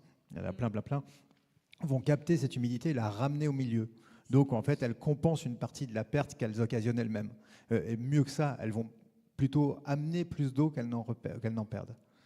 Et par expérience, j'ai vu des sols qui étaient à nu, alors là, indépendamment de la zone humide, hein, mais j'ai vu des sols qui étaient à nu pour travailler le sol, c'était des potagers, typiquement, et juste à côté, il y avait une prairie, l'humidité à 40 cm. J'ai ouvert des fosses, donc une fosse, c'est avec une pelle, hein, c'est pas à la main, et donc la pelle va en profondeur. Pelleteuse, pardon. Mini-pelle, pelleteuse, voilà. Donc c'est en profondeur, donc je pouvais voir, à 40 cm, il y avait de l'humidité et je voyais le gradient d'humidité sous la prairie qui était, on va dire, sec, moins sec, frais, humide, très humide, d'accord ? C'était un joli gradient. Par contre, dans le potager, je peux vous dire que c'était méga sec, sec et humide. Et donc la plante, elle va aller chercher à 40 cm. Mais en attendant, vous avez 40 cm qui se sont évaporés aussi. Mais ce que je veux dire, c'est que la plante peut aller chercher très en profondeur et elle fait remonter l'humidité aussi. Et elle permet de conserver l'humidité. Si j'avais dû faire, ce que je n'ai pas fait parce que je n'avais pas les outils, puis ce n'est pas ma spécialité, mais je pense que si j'avais dû faire une mesure de quantité d'humidité sur le premier mètre entre là où il y a la plante à nu et là où il y a juste la prairie, et on dit que les prairies, ça pompe sérieusement de l'eau, et franchement, quand je fais des sondages à la terrière et qu'il y a des prairies, j'ai vachement de mal parce qu'il y a beaucoup de racines, et on dit que les prairies, ça pompe vachement. Donc là, ce n'était pas un milieu humide ni une zone humide. Et ben, je pense que la quantité d'eau sur le premier mètre aurait été supérieure là où il y a plus de plantes que là où il y a moins de plantes. Pour aller par là, pour en remettre une couche, il y a un exemple que j'aime bien mentionner, c'est celui d'un petit arbuste qui pousse dans le Sahel, je retourne dans le Sahel, qui s'appelle Guiera senegalensis. Alors, il vient aussi du Sénégal, voilà. Mais en tout cas, on le trouve, c'est considéré comme une mauvaise herbe, une adventice dans la culture du mil. Enfin, ça l'était, parce que ça vient souvent se coller là où on essaie de faire pousser le mil. Et on s'est rendu compte qu'en fait, cette plante va puiser l'eau à 2 mètres de profondeur. et fait ce qu'on appelle des échanges horizontaux ensuite, et des échanges hydrauliques horizontaux en faisant remonter l'eau en surface et en la rendant disponible aux végétaux qui sont autour d'elle, parce que ces végétaux vont la protéger, tout simplement. Mais en fait, on a vraiment des milieux qui sont extrêmement dynamiques et avec différentes stratégies en fonction des espèces qui y vivent, différentes stratégies en fonction du milieu lui-même, du sol en lui-même, selon qui va être calcaire, selon la nature de l'argile, selon qui va être du sable. Dans les images que peut-être vous avez vu défiler, je ne sais pas si vous avez vu en totalité, je vous ai montré aussi des champs de lave qui sont des zones humides, où on n'a pas un pet de matière organique, on a uniquement de la roche et des végétaux qui arrivent à pousser là-dedans et qui trouvent des stratégies pour pousser là-dedans. Voilà. Et des sources. Et des sources. Alors, on avait madame qui attendait depuis tout à l'heure. Ah bah, il est déjà parti. J'y vais, ok. J'avais une question en fait pour m'éclaircir. Il y a quelques années, j'avais entendu qu'en fait, sur des cartes, on avait fait disparaître des fossés qui. Oui, j'imagine que ça vous parle. Et je voulais savoir ce que vous en pensez et si on peut faire réapparaître ces fossés. S'ils ont disparu, ils peuvent peut-être réapparaître. En fait, ça dépend. Les cartes sont censées montrer. Alors, c'est l'IGN. Hein, c'est pas exactement mon métier, et c'est pas mon métier directement de référencer les fossés. Il y a des gens dans mes collègues qui font ça hein, réellement. Ça fait partie des études de référencer les fossés, les cours d'eau naturels, pas naturels, etc. Et les cartes ont effectivement fait sauter un certain nombre de fossés parce que la législation a changé. La définition, la législation a changé. Et voilà, c'est ça, c'est fossé ou cours d'eau. Est-ce qu'on va cartographier? Et ça dépend de l'échelle à laquelle vous êtes. Donc c'est toujours conflictuel comme question, ou problématique comme question, parce que selon comment vous définissez le fossé n'a pas lieu d'être réellement marqué dans une carte. Un cours d'eau, même temporaire, doit être marqué sur une carte. Mais, ouais, les cours d'eau, même intermittents. Oui, mais justement, ils ont été définis en fossés, parce qu'ils avaient été créés par des humains qui ont creusé des fossés. Ce n'est pas des cours d'eau qui ont été juste recanalisés et qui, du coup, sont devenus droits comme... C'est-à-dire ça fait quand même très longtemps qu'on gère le territoire pour le rendre productif, pour l'assainir, pour pouvoir construire. Et donc, on a certaines rivières qui sont sur des cours complètement artificiels. Le Rhin, par exemple, est le fleuve le plus artificialisé. On est à l'échelle d'un fleuve, on n'est même pas à l'échelle d'une rivière. Et c'est pareil pour tous les fossés. J'ai eu le cas récemment, on est en train de retaper un étang chez des clients, où la rivière, parce que là, pour le coup, c'est comme un cours d'eau, fait des angles droits autour de l'étang et qu'on nous demande que si on le réaménage, normalement la rivière devrait passer dans l'étang et donc on n'aurait plus le droit de le remplir. Enfin, tout ça est très très ambigu, d'autant plus que ça pose d'énormes problèmes avec l'agriculture, comme vous pouvez l'imaginer, puisqu'on intervient quand même sur de la propriété privée aussi, dans bien des cas. Donc tout plein de choses se cumulent. Et aujourd'hui, on a des espaces de médiation nouveaux qui apparaissent, où on est obligé de coordonner les agriculteurs, les administrateurs du territoire, les associations, les éventuels propriétaires, les agences de l'eau. Tout ça, en fait, est obligé de discuter parce que c'est juste impossible, sinon, de se conformer avec la loi. D'ailleurs, je parlais de la loi cadre sur l'eau, dans certains cas, ça y est, ça commence à s'assouplir, mais en fait les demandes étaient tellement impossibles à assouvir pour vraiment correspondre à la loi que les agences locales de la biodiversité ou autres trouvent des biais pour pouvoir faire différemment les choses pour qu'au moins elles aient lieu, par exemple. Et pour compléter la réponse et essayer de répondre un peu plus à votre question, est-ce que ça peut revenir? En fait, c'est pas de notre ressort directement. Et, non, moi individuellement, non. Ah oui. En mobilisation citoyenne, oui. Oui, en mobilisation citoyenne, oui, à condition il va falloir démontrer que le cours d'eau, que le fossé est un cours d'eau temporaire qui existait avant et qu'il a une utilité naturelle, je pense. De même qu'aujourd'hui, on commence à avoir des mobilisations citoyennes, d'associations de protection de l'environnement, etc., uniquement pour préserver des talus, des haies, des fossés, justement, en dehors du fait que ce soit des cours d'eau, en dehors du fait que des sources s'y déversent, parce qu'on considère la dynamique hydraulique qui les concerne, enfin hydrologique, pardon. Alors, l'hydraulique, c'est très urbain, hein, c'est très aménagement. Juste pour, parce que ça fait 2 fois qu'il fait l'erreur. Ouais, et bah, l'hydrologie, c'est ce qui se passe jamais. relativement naturellement. Je m'y ferai jamais. Ouais, bon, c'est pas grave. En tout cas, voilà, tout ça aujourd'hui, en fait, il faut que ça bouge très clairement, comme enfin tout ce qu'on dit depuis tout à l'heure. Hein, on a un déficit de protection de ces outils indispensables à l'habitabilité du territoire. Je pense que Et de compréhension des outils existants. et de compréhension des outils existants. Et ça oblige à une posture assez humble aussi, parce que le sujet, c'est que dire on va juste renaturer, on va laisser les castors faire leur taf pour ralentir l'eau, qu'ils fassent des barrages partout, il va falloir expliquer aux gens qui vont se retrouver inondés dans leur joli pavillon, qui ne peuvent plus habiter là. C'est vraiment, on va vivre une période de médiation indispensable. Peut-être que pour la survie de villes entières, il faudra laisser des pavillons se faire condamner. Maintenant, il va falloir comprendre comment est-ce qu'on dédommage. Dans ce que je vous ai montré, enfin dans ce que vous avez peut-être vu, vous avez dû voir des très grands lacs à sec.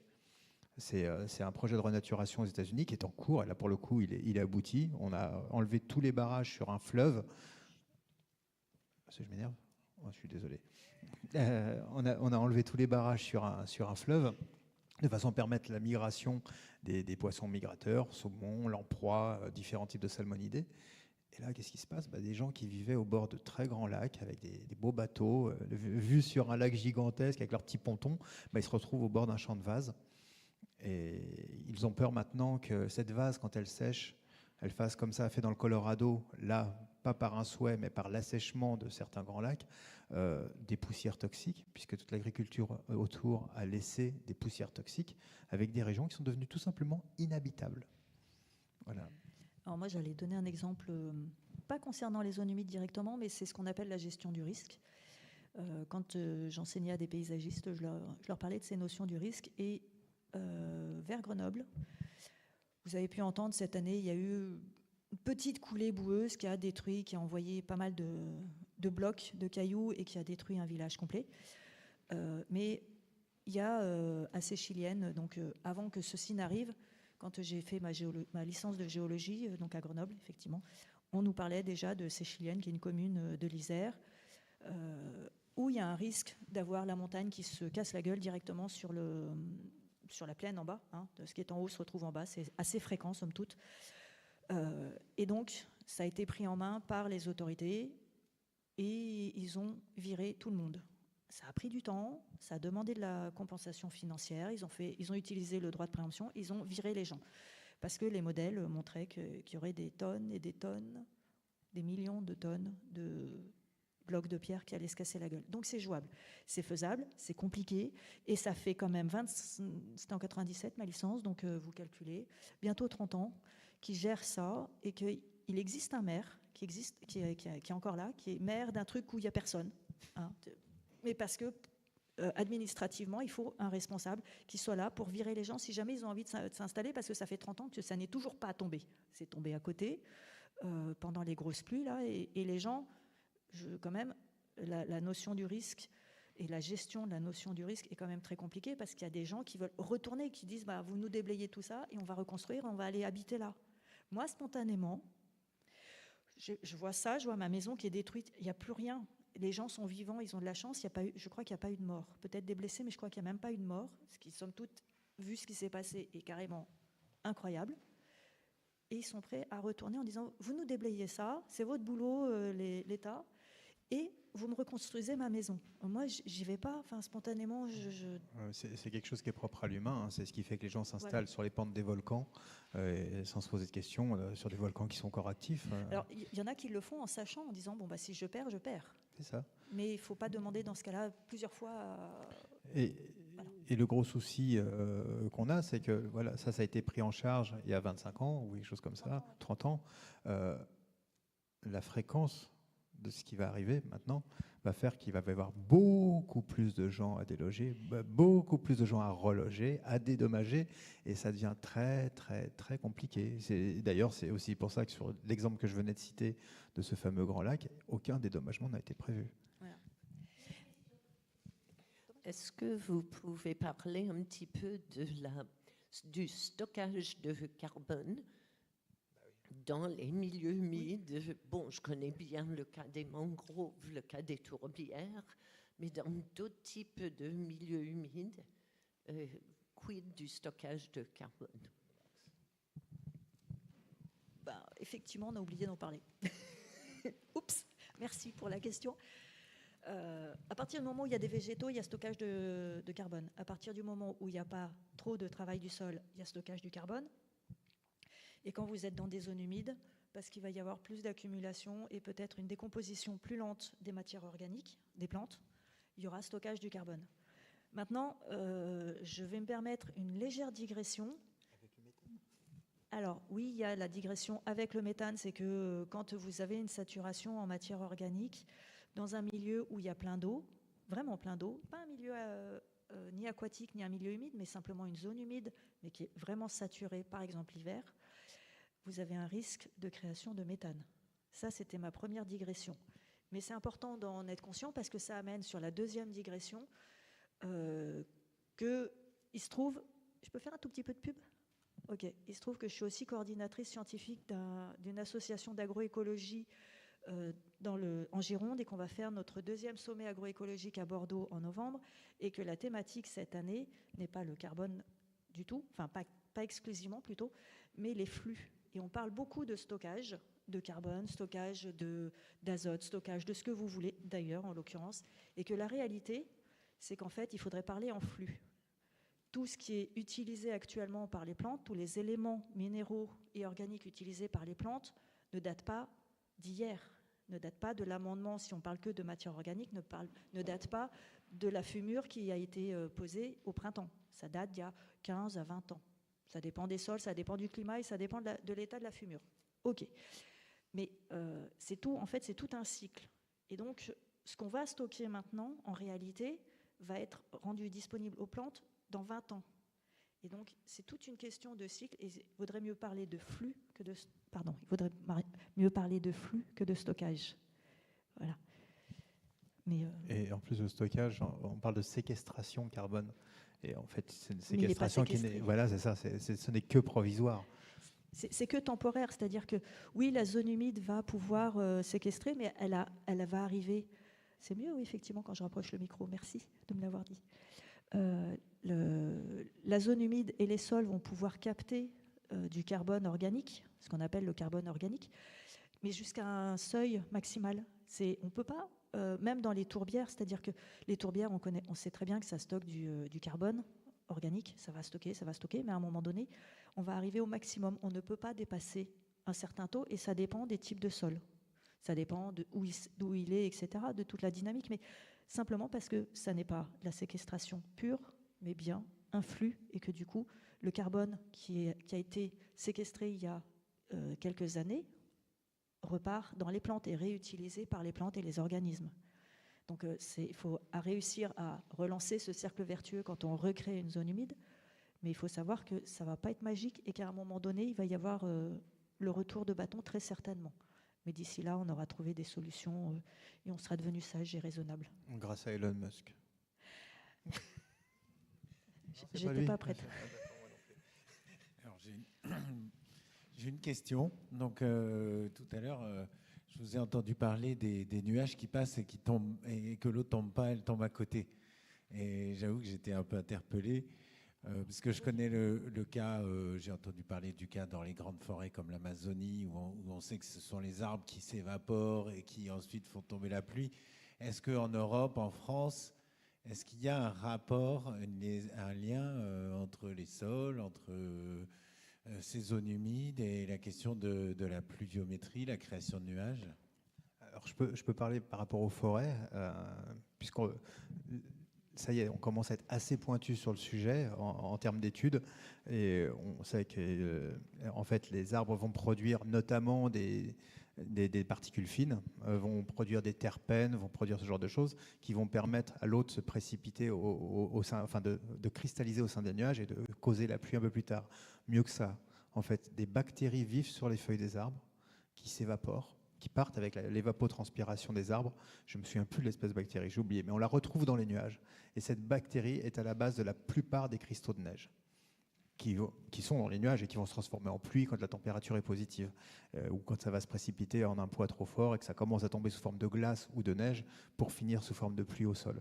Donc ça, c'est quelque chose qui est très concret et presque quelle que soit l'échelle du boisement. Par contre, a priori, ce qui est observé, on m'a parlé d'une moyenne, tu vas me dire si je me trompe, mais c'est que très souvent, en fait, un boisement, enfin une forêt, va faire pleuvoir, mais ça peut être à 200 km d'elle. C'est pas forcément sur elle. En vrai, c'est rarement au-dessus d'elle. Mais la forêt va pouvoir arrêter presque mécaniquement, j'allais dire, le nuage, mais c'est pas l'évapotranspiration de la forêt qui va faire qu'il va pleuvoir sur elle. C'est parce qu'il y aura eu un nuage en amont avec les vents et que ça va pouvoir freiner ça.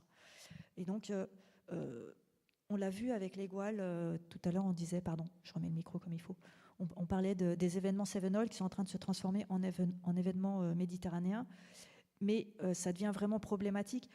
L'événement cévenol crée une forte érosion, mais il apporte beaucoup d'eau dans ces coins-là malgré tout et il recharge les nappes.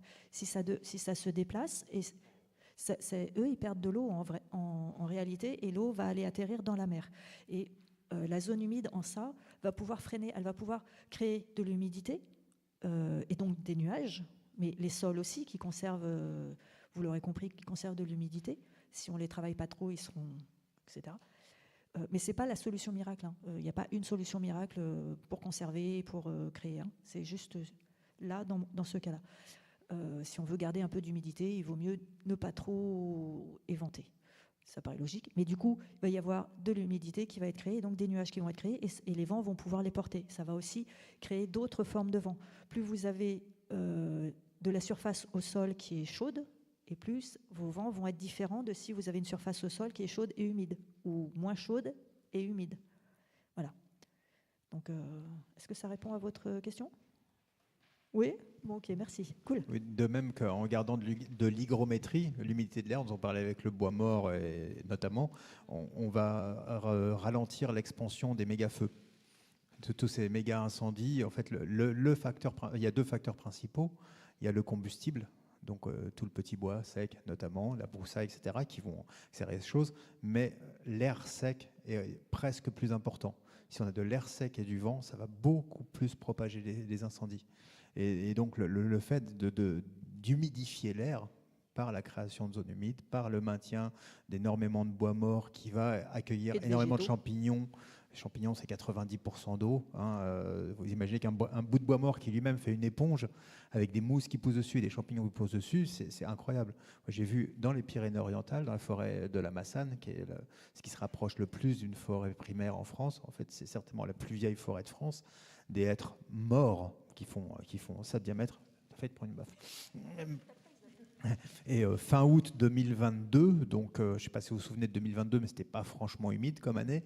Là-bas, il n'avait pas plu depuis. Il y avait eu une petite pluie en avril, c'est tout ce qu'il y avait eu. Et on creuse dans un de ces arbres qui est pourri parce qu'il y a un insecte qui a pu piquer dedans, qui s'appelle le pic-prune, qui a permis la décomposition du bois jusqu'en son cœur, etc. Et cet arbre-là, on gratte dedans et on voit de l'eau liquide qui coule. Et ça, voilà, c'est ce genre d'éléments qui permettent de maintenir une zone humide, qui permettent de ralentir l'expansion des feux et qui sont prépondérants. Mais par contre, ça ne rapporte rien directement. Si vous avez des exploitants forestiers qui ont besoin de faire des allumettes ou des pellets, vous savez, ces fameux granulés de bois là, qui remplacent le bois pour faire du feu, bah, ça ne marche plus. Et c'est complètement contre-intuitif puisqu'on nous dit qu'il faut retirer le bois mort dans les forêts pour éviter qu'elles brûlent. Je vais juste aller là-dessus parce que j'avais vraiment travaillé sur cette question-là. C'est vrai ce que tu dis. Plus il y a de bois mort, plus ça brûle.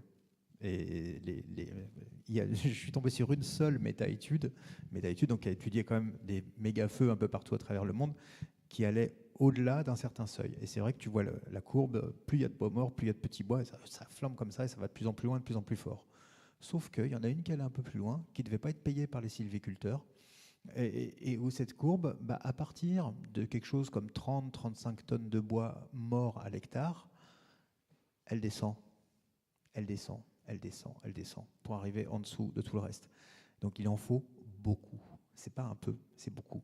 Et le souci qu'on a pour la mise en place de ça, c'est qu'actuellement, même les jeunes forêts qu'on a, ou les boisements, on va être un peu plus honnête, c'est pas forcément des forêts, des plantations d'arbres, et avant d'avoir la quantité de bois mort qui permet de ne pas avoir les feux, ça va être compliqué. Donc il va falloir arbitrer entre l'un et l'autre. Et moi, je vais compléter, pas du tout par rapport au bois mort, mais par rapport aux zones humides, parce que 2022, il a fait un peu sec. Un brin. Il y a eu quelques feux. Alors, c'était l'année dernière, je crois, les feux dans les Landes. Vous en avez peut-être entendu parler, je ne sais plus, 55, 60 000 hectares qui sont partis en fumée. Donc, ça faisait suite à une deuxième année un peu sèche. Et en fait, ils sont encore... Alors là, peut-être que ça s'est arrêté. Mais malgré les quantités d'eau qui sont tombées cette année, et je peux vous dire qu'il a bien plu en Nouvelle-Aquitaine, hein. On n'était pas du tout dans les Pyrénées-Orientales en termes de quantité d'eau qui nous est tombée dessus. Il y avait encore du feu. Parce que dans les Landes, donc tout le monde pense que c'est du tas de sable. Alors, ce n'est pas de la tourbe, vraiment, même pas du tout. Ce n'est pas de la tourbe. C'est des anciennes landes humides avec pas mal de matière organique qui n'est pas très disponible pour les plantes. C'est très acide, pas très disponible pour les plantes. C'est pas de chance. Mais par contre, ça reste de la matière organique et ça brûle très très bien. Et donc, une fois que les feux aériens ont fini de brûler les arbres, en fait, c'est passé dans les sols. Et donc, ça brûle dans les sols. Et là, on aurait eu une zone humide. Il se trouve que les zones humides des Landes, c'est saturé en eau. Et quand je dis saturé, je vois l'eau, réellement. Là, par contre, je la vois. Alors, je ne la vois pas en surface, je la vois quand je creuse. Et je vois une nappe, là, à ce niveau-là, qui dure à peu près 6 mois dans l'année. Et après, c'est sec de chez sec, c'est un tas de sable. Et je peux plus prospecter parce que le sable tombe. Mais il y aurait eu une vraie zone humide. Il n'y aurait pas eu indépendamment du fait que la forêt brûle ou pas, et qu'il y ait du bois mort ou pas, mais on n'aurait pas eu en fait ces feux qui auraient duré aussi longtemps parce qu'il y aurait eu de l'eau simplement. Mais là, l'eau ne faisait que transiter. Et donc, elle allait directement dans les fossés. Je vous ai dit, certains font 4 mètres de profondeur, de hauteur, avec la largeur qui va bien. Quand l'ONF dit qu'il faut 60 cm, etc. Bref. Ouais, mais ils respectent les normes très bien. Et donc, c'est du bois PEFC, rassure-moi. Bien sûr. Et donc, bref, ça a brûlé pendant plus d'1 an sur des hectares et des hectares. Et il n'y a pas eu de mort plus que ça. Je suis ici aussi très étonnée. J'ai des collègues qui habitaient au milieu du feu, qui ont été virés pendant le feu, évidemment, au cas où. Alors, ils ont anticipé le fait qu'il y ait des gens qui soient brûlés. Les maisons pouvaient être perdues, c'était pas grave. Et des collègues écologues qui m'ont raconté. Ça brûle encore. J'y suis allée il y a 4 mois. On est quoi, en septembre? Oui, j'y suis allée en juin. Ça brûlait encore dans les sols. Voilà. Oui. Bonsoir.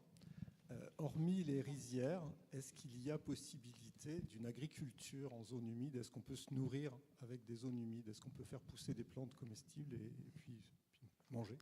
Ça dépend ce qu'on mange. Ça dépend ce qu'on mange, c'est aussi simple que ça. Il y a des choses qui peuvent se cultiver mais qu'on ne mange pas forcément. La massette, par exemple, dont je parlais tout à l'heure, avec ses gros cigares marrons, c'est 8 tonnes de fécule à l'hectare.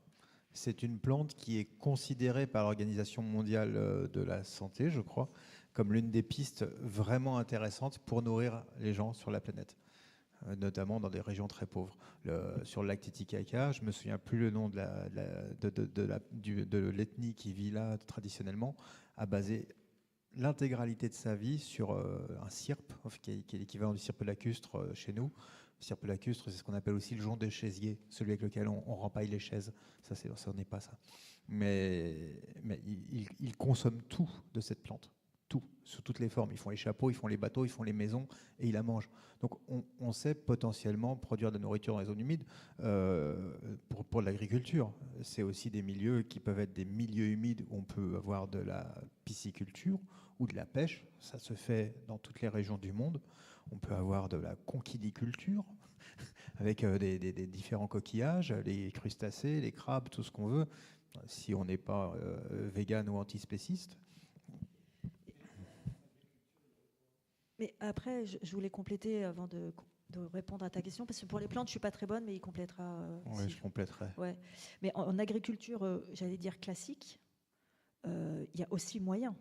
C'est-à-dire que sans aller sur des choses qui paraissent peut-être un peu trop exotiques, on peut cultiver en zone humide.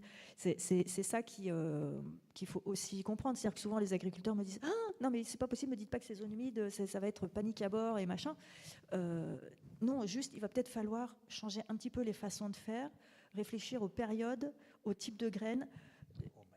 Au matériel. Au matériel, évidemment. Et puis, mais c'est possible. Il y a des études. Ah bah oui, il y a des gens qui y réfléchissent. Oui, il y a... Non, mais le maïs, c'est une plante extrêmement gourmande qui demande de l'eau à certaines périodes. Eh ben, si, ça pourrait pousser en zone humide. Et ça dépend aussi comment on cultive. Le blé a commencé par être cultivé dans des estuaires. Le blé a commencé par être cultivé dans des estuaires. Enfin, on le cultivait aux périodes où les estuaires étaient à sec. Les tracteurs passent plus. C'est ce qu'il dit. On change d'engin. On revient à des choses qui sont plus légers. Aussi, peut-être. Maintenant, il faut voir comment est-ce qu'on va réussir à produire autant de calories qu'on en a besoin pour nourrir la totalité de la population, exactement, et pas ce dont on a envie. Comment est-ce qu'on va réussir à mettre plus de protéines végétales, moins de protéines animales, parce qu'on a ce souci-là aussi. Peut-être que ça passera aussi par beaucoup de protéines animales, parce que actuellement, ce qu'on produit beaucoup dans les zones humides, c'est de la viande. Hein, on va être clair là-dessus.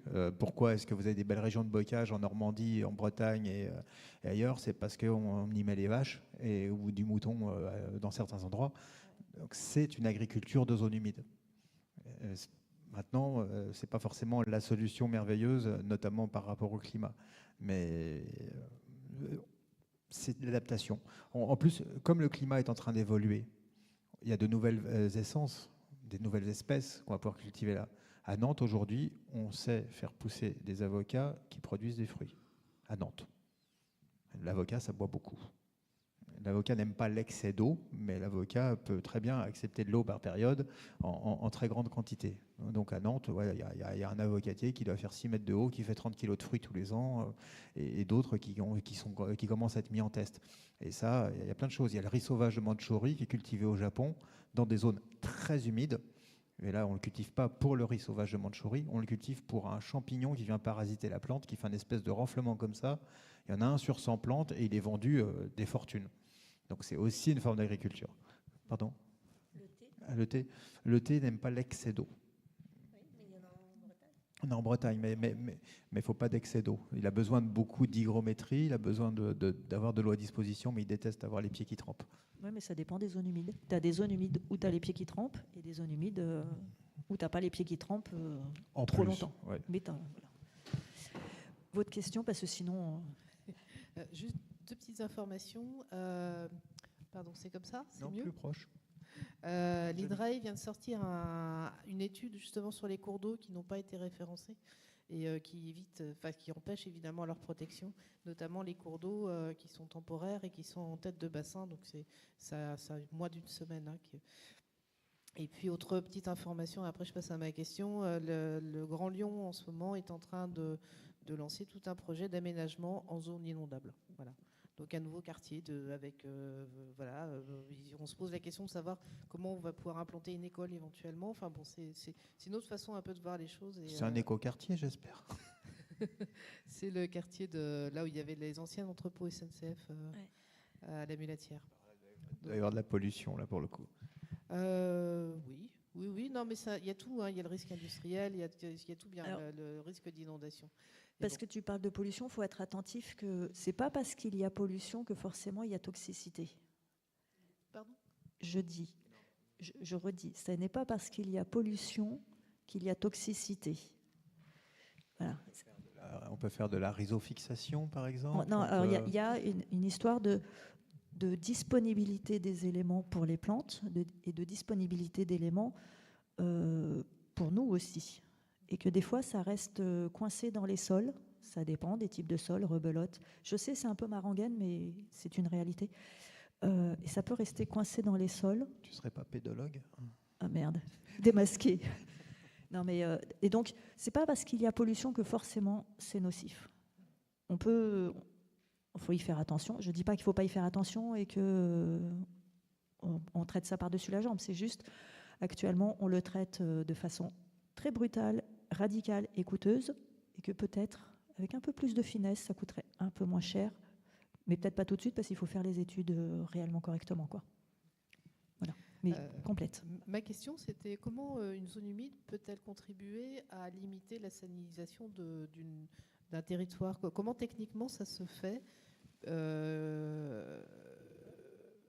Chimiquement, enfin bref, peu importe, mais concrètement, comment cette présence d'une zone humide peut-elle éviter que elle va pas surface limiter, se salinise? Elle ne va pas limiter la salinisation en tant que telle, elle va limiter l'extension de l'eau salée qui va arriver. C'est pas la même chose. Elle va améliorer la ressource en eau douce. Et en fait, tu me dis si je me trompe.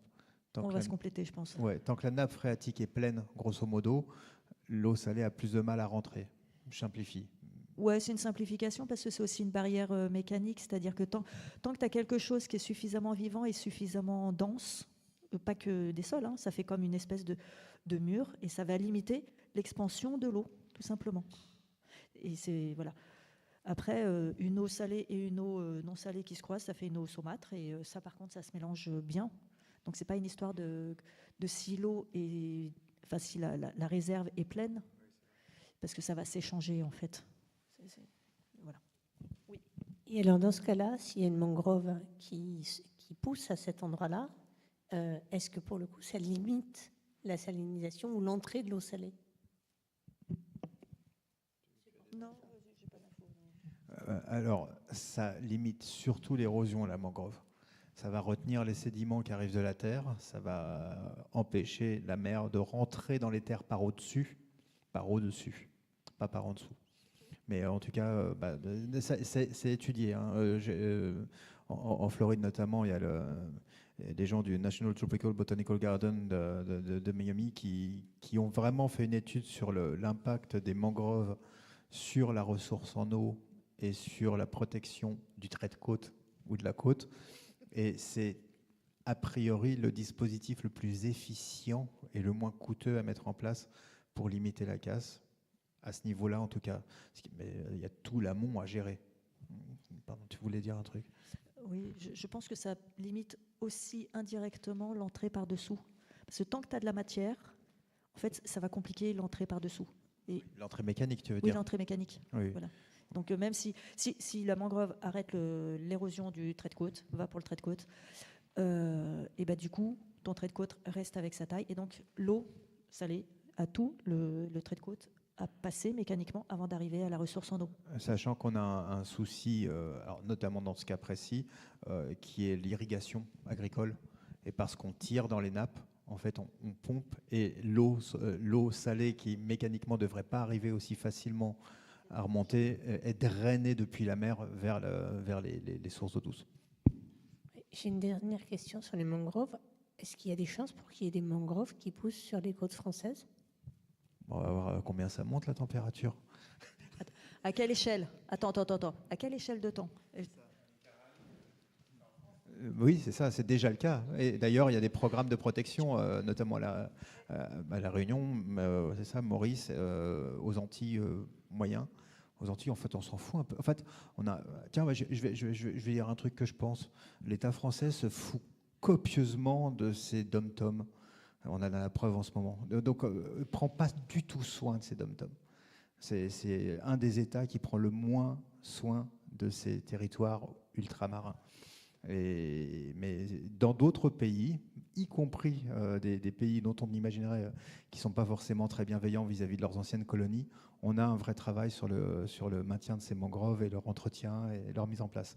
Donc en France, pas forcément de mangroves, mais on a des végétations qui pourraient venir. On pourrait imaginer peut-être, alors là je parle d'un truc complètement dingue, avoir des cyprès chauves qui sont américains, qu'on plante dans certains coins pour créer un équivalent de mangrove, sachant que celui-ci il est rustique par exemple. Et en fait, la mangrove, ça vient du palétuvier. Ça vient du nom malais du palétuvier. C'est ce que tu m'as envoyé dans ton document, j'ai la confirmation. D'ailleurs, les Américains appellent le palétuvier mangrove. C'est ça, en fait. Quand ils parlent de mangrove, ils ont quatre espèces de mangrove qui poussent et qui créent ce que nous, on appelle des mangroves de types différents. Mais la mangrove telle qu'elle est nommée comme ça, non. Mais des milieux qui ressemblent à de la mangrove, c'est peut-être envisageable. À condition d'avoir l'humidité atmosphérique suffisante. Peut-être quand même. Ça, c'est... On aura un autre type de mangrove, remarque. Voilà. Autant pour moi. Ouais, merci. J'avais 2 remarques et une question. La première, c'était pour rebondir sur la question tout à l'heure de monsieur qui évoquait le lien entre couverture des sols et pluviométrie. Je suggère, je conseille la page LinkedIn, l'autoroute de la pluie. C'est un collectif de Pyrénéens. Alors, je sais pas, j'ai juste découvert ça comme ça. Je ne sais pas si il y a des histoires sous-jacentes que je ne maîtrise pas. Mais en tout cas, qui partagent tout un tas de cartes de France et du monde, du lien direct entre la couverture des sols et les pluies, avec voilà, des modélisations de ce qu'ils appellent les rivières atmosphériques, etc. Enfin, voilà. C'est juste pour rebondir. L'autoroute de la pluie. L'autoroute de la pluie, une page LinkedIn. Sur LinkedIn. Tout à fait. Et je ne sais pas s'ils n'ont pas un site. Moi, je n'ai pas LinkedIn et je crois que l'année dernière, quand je cherchais des infos sur le cycle de l'eau et des images, je les trouvais indépendamment de LinkedIn. Donc. Autoroute de la pluie.org, nous dit-on dans l'assistance. Merci. Voilà, magnifique. Je les connais pas plus que ça, mais voilà, ça vaut le coup de creuser. Autre chose, je me demandais si on pouvait pas évoquer l'hydrologie régénérative. Là, encore une fois, c'est des choses que ah, ben voilà, on dirait que ça suscite des commentaires, puisque là encore, sur LinkedIn, je suis des boîtes de conseils qui vont dans des exploitations agricoles, qui font des travaux de terrassement pour suivre les courbes de niveau. Comment ? Vous avez vu passer Alain Mallard dans... Non, je ne sais pas. Okay. Je tombe dessus par hasard. Enfin, oui.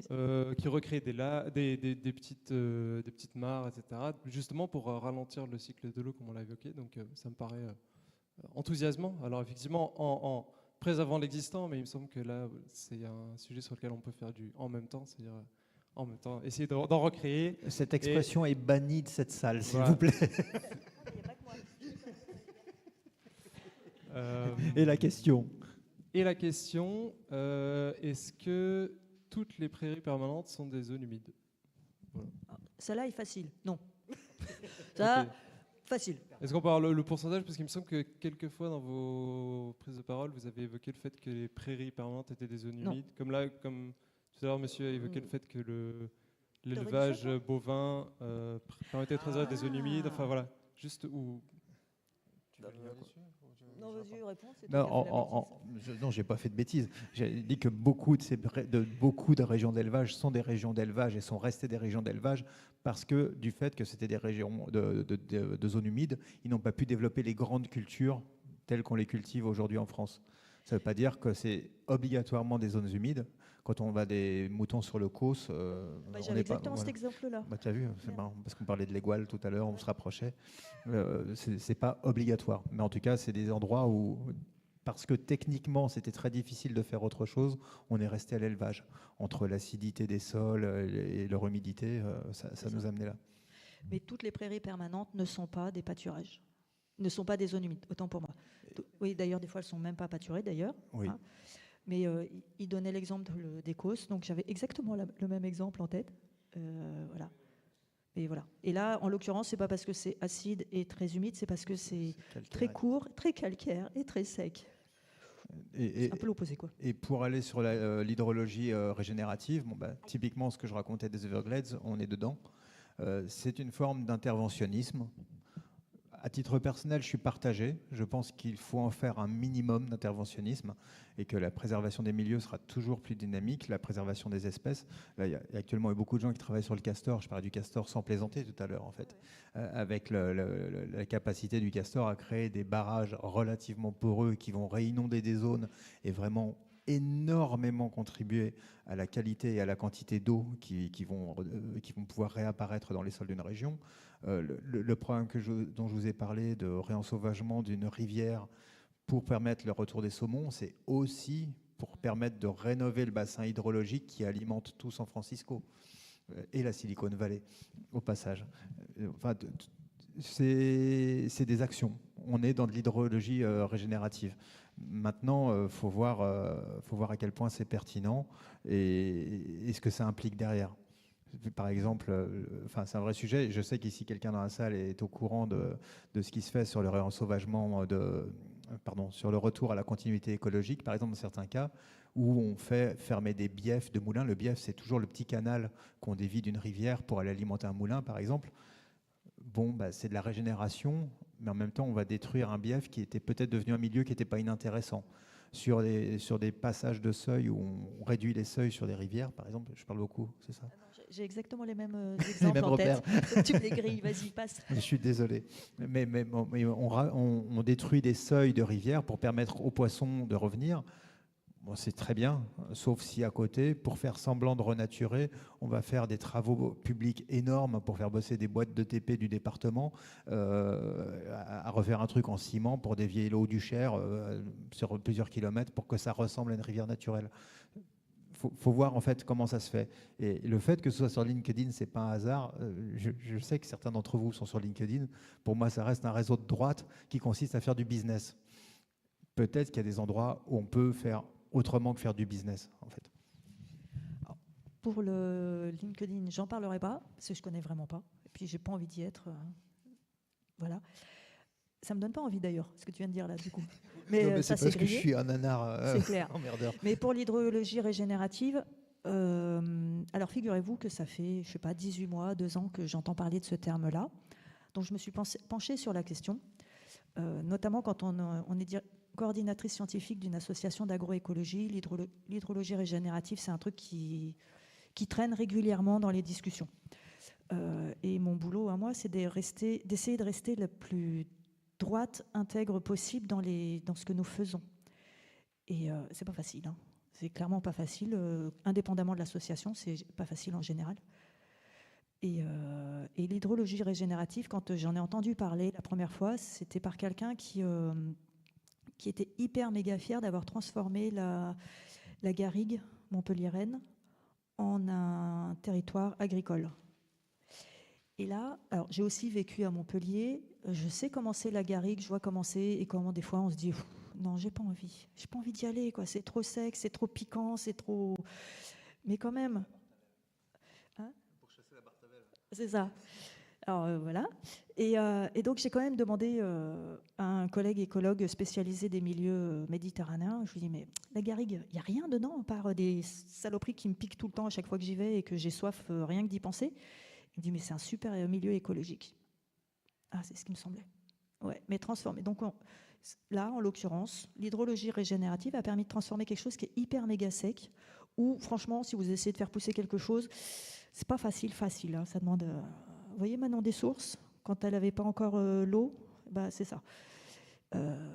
Et il en a fait un territoire agricole vert et riche. Et pour moi, c'est ça beaucoup que je vois dans l'hydrologie régénérative, c'est une forte transformation des milieux, sans tenir compte du milieu et de faire avec le milieu qui existe. Et donc, ça a un impact. Donc, c'est savoir pourquoi on le fait et comment on le fait.